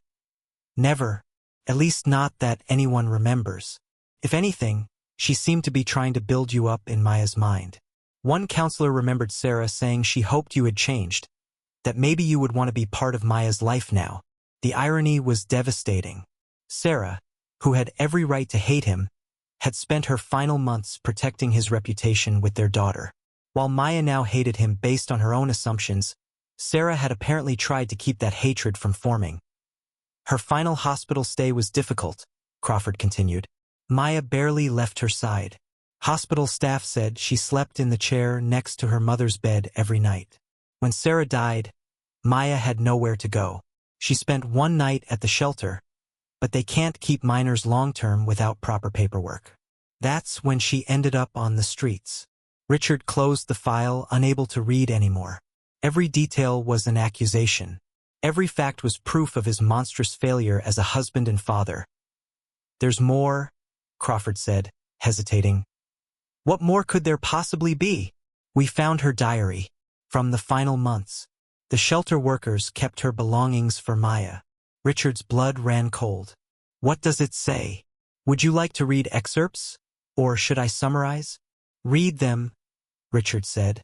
Even though he dreaded what he would hear, Crawford opened a small notebook, its pages worn and stained. December 15th, Maya's birthday. She's 16 today. I tried to make it special despite everything. The shelter workers let us have cake in the common room. Maya pretended to be happy, but I know she's scared about the future. I need to tell her about Richard soon. I hope he's become the man I always believed he could be." Richard gripped the armrests of his chair, his knuckles white. "January 3rd. The doctors say I have maybe 3 months. I haven't told Maya yet. I need to prepare her. I need to make sure she knows about her father. Richard hurt me deeply when we were young, but I choose to believe people can change. I have to believe that, for Maya's sake." The words felt like physical blows. Sarah had been dying and still protecting him. February 14th, Valentine's Day. I remember when Richard used to bring me roses every Valentine's Day. Small ones the first year because he was still in law school. Expensive arrangements later when his practice grew. I wonder if he ever thinks about those days. I hope when Maya finds him, he remembers how to love someone beyond himself. Richard had to stop listening. He stood abruptly, walking to the window, staring out at the Chicago skyline without really seeing anything. Behind him, Crawford continued reading. March 2nd. Maya asked me today why her father never calls or visits. I told her sometimes grown-ups make mistakes they regret for the rest of their lives. I hope that's true about Richard. I hope he regrets it, because I never stopped loving him, even after everything. "Stop," Richard said quietly. "Sir, just stop reading. I can't hear anymore." Crawford closed the diary gently. "Mr. Harrison, there's one last thing. We found something else among Sarah's belongings." He pulled out a small jewelry box. Its worn velvet faded to nearly gray. Inside was Richard's class ring from Northwestern Law School. He had given it to Sarah when they were dating, before they were married. "She kept it," Crawford said unnecessarily. "All these years." Richard took the ring with trembling fingers. It still fit perfectly on his pinky finger, where he had worn it throughout law school. Sarah had kept it through 16 years of poverty, through multiple moves, through losing everything. She had kept it even as she was dying. That afternoon, Richard returned to the hotel suite to find Maya sitting by the window, staring out at Lake Michigan. She looked healthier. Color had returned to her cheeks, and she had gained some weight, but there was still something deeply sad in her eyes. "How are you feeling?" he asked. "Better," Maya said. "The doctor said I can probably stop taking the vitamins soon." "But Mr. Harrison..." "Yes." Maya turned to face him, her expression conflicted. "I keep wondering, why are you being so nice to me? I mean, really, you didn't know me, you had no reason to help me, and now you've spent what must be thousands of dollars on my medical care and this hotel and clothes and food. Why?" Richard looked at his daughter, sitting in the afternoon sunlight, alive and getting stronger, asking the question he dreaded more than anything. How could he explain that her care, rescue, and recovery were the first genuinely meaningful things he had done in 17 years? How could he tell her that every dollar spent on her well-being was an inadequate attempt to atone for destroying 2 lives? "Sometimes," he said carefully, "people have chances to do the right thing, and sometimes they take those chances. But why me specifically?" Maya pressed. You could help lots of people. Why choose to help me find my father in particular? Richard met her trusting gaze, his heart breaking all over again. How do you tell someone you're the exact person they've learned to hate? Because everyone deserves to find the people they're looking for, he said finally. Even when those people don't deserve to be found. For 3 days, Richard carried the weight of the revelation like a stone on his chest. Every meal shared with Maya, every conversation about their plans to find her father, every moment of growing trust between them was a silent torture. He watched his daughter grow stronger physically, gaining weight, getting color back in her cheeks, but he knew he was about to shatter that fragile emotional recovery.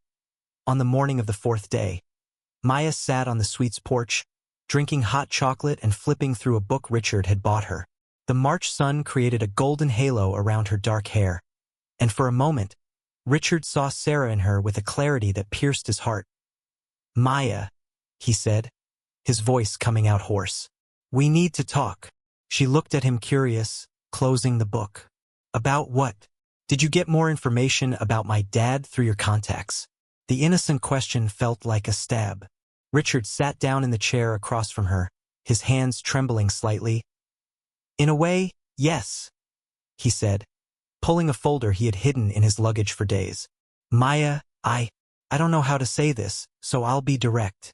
Something in his tone made Maya straighten up in her chair, her expression shifting from curiosity to caution.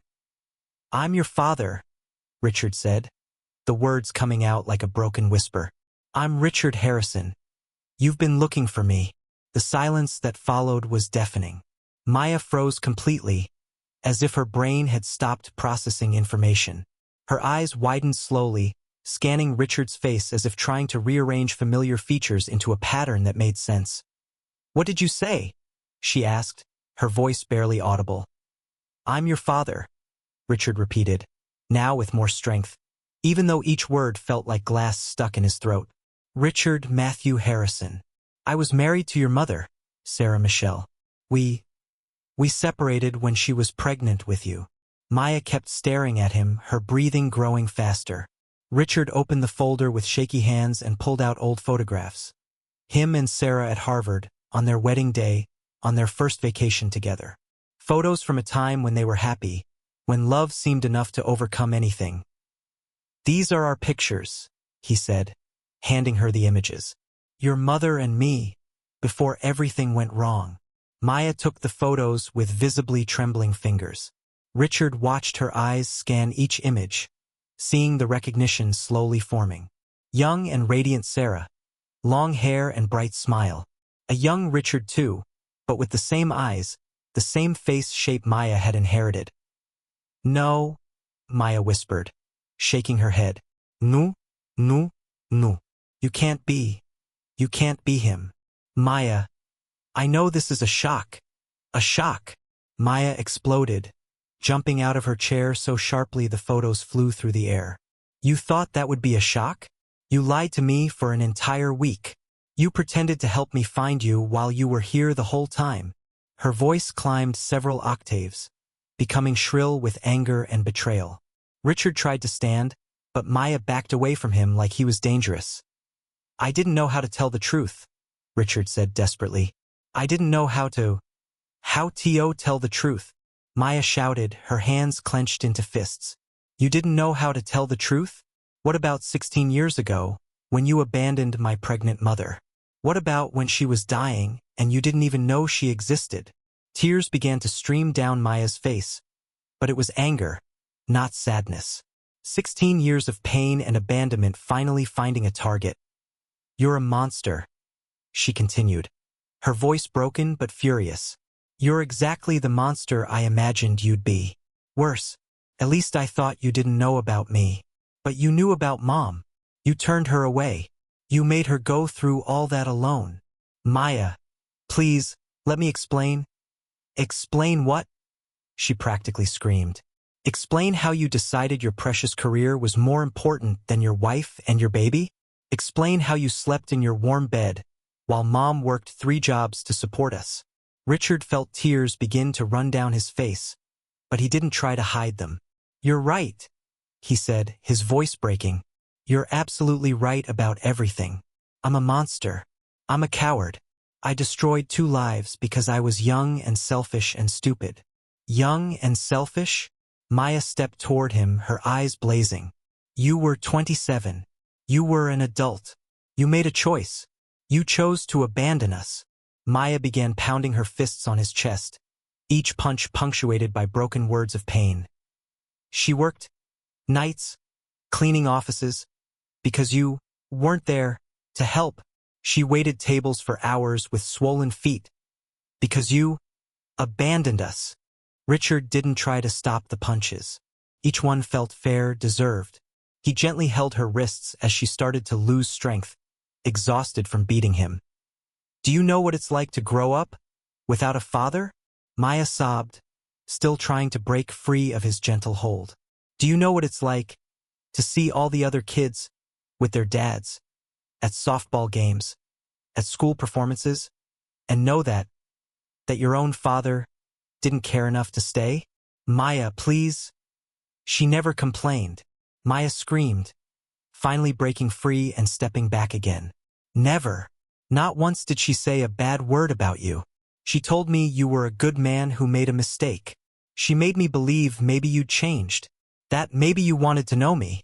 Maya was hyperventilating now, words coming out in bursts, interrupted by sobs.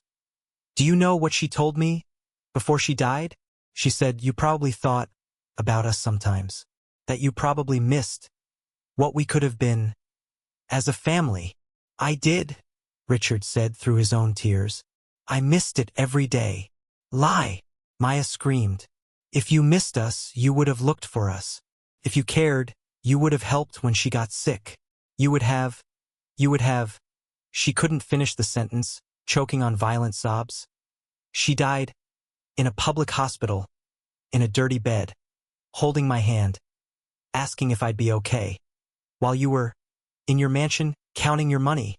Maya, I didn't know she was sick. I didn't know anything about what happened to you after you left home. And who's to blame for that? Maya yelled. You didn't know because you didn't want to know. You didn't care enough to know. Richard tried to take a step toward her again, but Maya backed up against the wall. Do you know how many times I dreamed of this moment? She said, her voice lowering but still full of venom. How many times I imagined finding my father and telling him exactly what I thought of him. Maya, I hate you, she said with terrible clarity that cut deeper than all the screams. I hate you more than anything in this world. You destroyed my mother. You destroyed my life. And now you think you can buy me off with fancy hotels and expensive clothes. No, I don't think that. I just wanted to. You wanted to feel better about yourself. Maya interrupted. You wanted to clear your conscience. Well, it won't work. Nothing you do will bring Mom back. Nothing will give me 16 years of having a father. Maya began moving toward the door, but Richard blocked her way. Please don't leave, he begged. Please, just let me try to explain. Get out of my way, Maya screamed, trying to get past him. I don't want your explanations. I don't want anything from you. Maya, you have nowhere to go. You have no money, I'd rather die on the street than accept another penny from you, she yelled, pushing him back with desperate force. At least on the street I have dignity. At least on the street I'm not being cared for by the man who killed my mother. I didn't kill your mother. Yes, you did, Maya shouted, tears streaming freely now. You killed her slowly. You killed her with years of hard work and worry and poverty and loneliness. She died because you abandoned her. Richard was openly crying now, completely broken. You're right, he sobbed. You're right about everything. Killed her. I ruined everything. I don't deserve forgiveness. I don't deserve you. But please don't leave. Please, let me try. Let me try to do something right. There's nothing right you can do, Maya screamed, finally pushing him aside. You lost that chance 16 years ago. You lost it when you chose your career over your family. She ran to the door, but stopped with her hand on the doorknob, turning to face him one last time. I hate you, she said, each word deliberate and clear. I hate you, And I will hate you for the rest of my life. I will never forgive you. Never. You can live with that guilt until you die. Because that's all you deserve. Maya, please. And you know what's worst of all? She added, her voice breaking in one last burst of pain. Mom died believing you were better than you really are. She died protecting you in my mind. But I see who you really are. You're empty. You're nothing. And I'd rather be an orphan than have a father like you. With that, Maya slammed the door and ran down the hallway, leaving Richard alone in the middle of the luxurious suite, surrounded by scattered photos of a life he had destroyed, crying with a pain he finally understood was only a fraction of what he had caused. For 3 days after the devastating confrontation, Maya refused to open the hotel suite door to Richard. He stayed outside in the hallway, sometimes sitting on the floor leaning against the wall, speaking through the closed door even without getting a response. Maya, I know you're in there, he said, his voice hoarse from so much talking. I'm not asking for forgiveness. I'm not asking you to talk to me. I just want you to know that I'm here, and I'm going to keep being here. Inside the room, Maya swung between tears and anger, sometimes yelling for him to go away, other times staying completely silent. Room service left trays of food she barely touched. Richard had instructed the hotel to give her whatever she needed, but no one was to force her into anything. On the 4th day, when Richard arrived in the hallway as usual, he found Maya sitting on the floor outside the door, as if she had been waiting for him. Her eyes were red and swollen, her face pale from lack of appetite and sleep. You're not going to give up, are you? She asked without looking up. No, Richard replied simply, sitting down on the hallway floor across from her. I'm never going to give up on you again. Maya studied him with a look mixing exhaustion and bitter curiosity. What do you want from me? For me to say it's all okay. For me to be your dear little girl now. I don't want anything from you, Richard said calmly. I don't have the right to want anything, but I want to give you everything. Everything I should have given 16 years ago. It's too late for that. I know, but it's not too late to try to do the right thing going forward. Maya was silent for a long moment, then stood abruptly. If you really want to do the right thing, then prove it. Not for me, I don't care. But prove it for all the other mothers and kids like Mom and me. Richard stood too, intrigued. What do you mean? If you want to redeem yourself, help people like us. People going through what we went through. If you've really changed, prove it by doing something that's not about you. With that, Maya went back into the room, closing the door gently this time, leaving Richard in the hallway with a seed of purpose growing in his chest for the first time in years. In the weeks that followed, Richard transformed into a man possessed by a mission. He canceled all his business commitments, handed over the management of his office to partners, and dove headfirst into a project that consumed every waking hour. The first thing he did was visit every place Sarah had worked and lived. Empire Cleaning Services, where she had started as a janitor at 4 a.m. Murphy's Diner, where she had waited tables for years. The Sacred Heart Shelter, where they had spent Sarah's final months at each place. Richard didn't just donate money. He sat with managers, directors, and workers, listening to stories. How many other women were in the same situation Sarah had been in? How many children were growing up in poverty because a father had abandoned his responsibilities? We want to establish the Sarah Mitchell Harrison Foundation, he explained to the director of Sacred Heart Shelter, a sturdy woman named Mrs. Rodriguez who had known Sarah in her final months. For single mothers struggling to support their kids. That's wonderful, Mrs. Rodriguez said. But there was skepticism in her voice. But Mr. Harrison, we've seen many wealthy people try to buy a clear conscience with donations. What makes this foundation different? Richard pulled out a thick folder. Not legal papers, but detailed plans he had spent weeks developing. It's not just money, he explained. Free daycare so moms can work or study. Job training programs, healthcare, housing assistance, and most important, stability. Not temporary aid, but long-term support to help families get settled. Mrs. Rodriguez flipped through the documents, eyebrows raising slowly.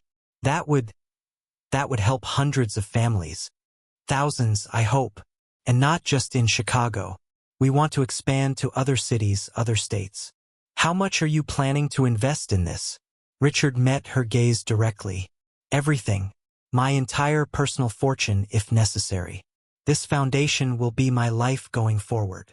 While establishing the foundation, Richard also began working directly with homeless shelters, free clinics, and social assistance programs. But he didn't just write checks. He showed up in person, serving food, organizing donations, talking with people. One night, 3 weeks after Maya had locked herself in the room, Richard was serving dinner at the same shelter where she had arrived the night Sarah died. He was handing out stew when he saw a familiar figure in line. Maya was there, wearing simple clothes he didn't recognize, watching him work. When their eyes met, she didn't look away as he expected. "Do you come here every night?" she asked when it was her turn. "Every night," Richard confirmed, giving her a generous portion. Are you okay? Where have you been staying?" "With a family I met here. They let me sleep on their couch in exchange for helping with babysitting." Maya accepted the plate but didn't move away. "Mrs. Rodriguez told me about the foundation." Richard stopped serving, fully focused on her. "What do you think?" "I think it's a start," Maya said calmly. "But I also think you're doing this for the wrong reasons." "What reasons?" "You're doing it to feel better, to ease your guilt." Richard considered this honestly. Maybe it started that way, but now, Maya, there are so many kids like you were. So many women like your mother was. And if I can help even one of them avoid what you went through, one isn't enough. You're right. That's why it won't be just one. Maya studied him for a long moment, then sat at one of the nearby tables to eat. To Richard's surprise, she stayed until the end of his shift, watching him work. "You're not natural at this?" she said as they cleaned up. "What do you mean?" "Serving food, talking to homeless people. You're trying too hard. It's obvious you've never done this before." Richard stopped wiping tables, laughing without humor. "You're absolutely right. I have no idea what I'm doing. I spent 35 years completely disconnected from any real human suffering. So why keep going?" Richard looked around the shelter, the narrow beds, the crowded families, children trying to do homework in the dim light. "Because maybe if I keep going, I'll learn. And maybe if I learn, I can really help instead of just feeling better." Maya said nothing, but she didn't leave when he finished. Instead, she walked with him to his car. "Where are you going now?" she asked. "Home. To work more on the foundation plans." Can I see?" It was the first time Maya had shown interest in anything related to him. Richard felt his heart race but forced his voice to stay calm. "Of course." At Richard's penthouse, Maya looked visibly uncomfortable with the obvious luxury, but immediately focused on the documents spread across the dining table. Architectural plans for new foundation centers, detailed budgets, lists of proposed programs. "This is real," she said, more to herself than to him. "Very real. We've already bought the first building. Renovations start next week." Maya studied the center's plans. Daycare, job training, medical clinic, subsidized housing. It's like a one-stop shop for everything Mom needed. "Exactly. Your mom shouldn't have had to work 3 jobs and still barely pay rent. No mother should." Maya was silent for a long time, flipping through the papers. "You named the foundation after her. She deserved to be remembered and honored. You have a picture of her here." Maya had found the photo of Sarah Richard kept on the table now, the same one from the hospital where Sarah was thin but smiling. "It helps me remember why I'm doing this." Maya touched the frame gently. "That photo is from a month before she died. She was still trying to make me believe she'd be okay." "I'm sorry," Richard said, his words heavy with 16 years of regret. "I'm sorry for everything she went through, for everything you went through, for not being there when you needed me." Maya didn't answer right away. She kept studying her mother's photo. "You can't bring her back," she finally said. "I know. And you can't give me a childhood with a dad. I know that too. And I still hate you." Richard swallowed hard. "I understand. But..." Maya hesitated, still looking at the photo. "But maybe you can keep other kids from growing up hating you." In the months that followed, Maya started showing up regularly at the foundation projects. first just watching, then gradually participating. She had a unique perspective. She had lived through everything they were trying to prevent. Kids can tell when adults are being condescending, she explained to Richard during the planning of an after-school program. You need to treat them like people, not charity cases. How should we treat them? How you should have treated me. With honesty, with respect. Admitting when you don't know something instead of pretending. Slowly, very slowly, Richard noticed changes in how Maya treated him. She still didn't call him Dad. She still referred to him as Richard or Mr. Harrison. She still kept physical and emotional distance. But she began working alongside him, and sometimes, in unguarded moments, he caught her smiling when she saw a child at the foundation center laughing or a mother getting a job through the training program. 6 months after the devastating confrontation in the hotel suite, Richard and Maya were driving together to Graceland Cemetery on a clear September morning. The car was filled with the scent of white lilies, Sarah's favorite flowers, which Maya had mentioned once. Do you come here often? Richard asked as he parked. Every week, Maya said, holding a small bouquet she had brought separately. Sometimes more. They walked in silence through the cemetery until they reached a simple but well-kept headstone. Richard had made sure Sarah had a dignified burial and a beautiful tombstone, but Maya had insisted on keeping the message simple. Sarah Michelle Harrison, beloved mother. She gave everything for love. Richard placed the lilies in the built-in vase on the headstone while Maya arranged her small bouquet beside them. For a long moment, they stood quietly. Hi, Mom, Maya finally said, her voice soft. I brought Richard with me today. He's trying to do the right things now. You'd be surprised. Richard felt tears welling up but forced himself to speak. Sarah, I know it's too late to apologize. Too late for everything. But I want you to know I'll take care of our daughter forever. I'll try to be the father she deserved from the start. Maya looked at him sideways, surprised by the raw emotion in his voice.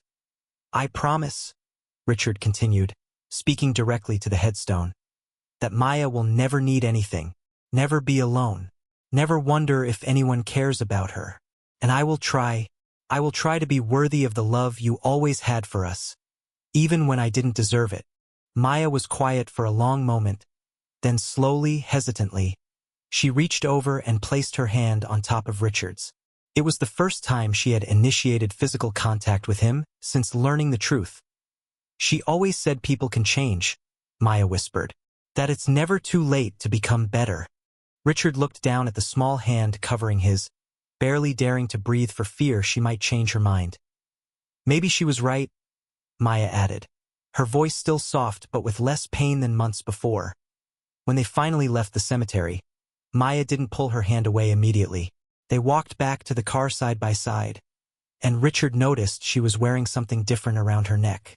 Instead of the old ring on a string she had worn since finding it among Sarah's belongings, she now wore a small silver locket. What's in the locket? He asked gently. Maya opened it to show him. Inside was a tiny photo of Sarah, not one of the sad hospital pictures. This was Sarah smiling genuinely and brightly, probably from when Maya was younger. I decided, Maya said, closing the locket carefully, that I want to remember her happy, and I want to try to be happy too, for her. Richard felt his heart crack open with something that wasn't quite hope yet, but wasn't despair anymore either. She would want that for you, he said. She would want you to have all the good things life can offer. Maya looked at him directly for once, her eyes still holding pain but also something else. Perhaps the very beginning of healing. Maybe, she said, and maybe she would want us to learn how to be a family, even if it's different than she imagined. As they drove away from the cemetery together, Richard carrying fresh flowers in the back seat for next week's visit and Maya wearing her mother's photo close to her heart, they both began to believe that maybe love could be stronger than even the deepest mistakes. Maybe it really wasn't too late to start over. If you enjoyed this story, subscribe to the channel and leave a like. These other stories will also move you. Click to keep watching.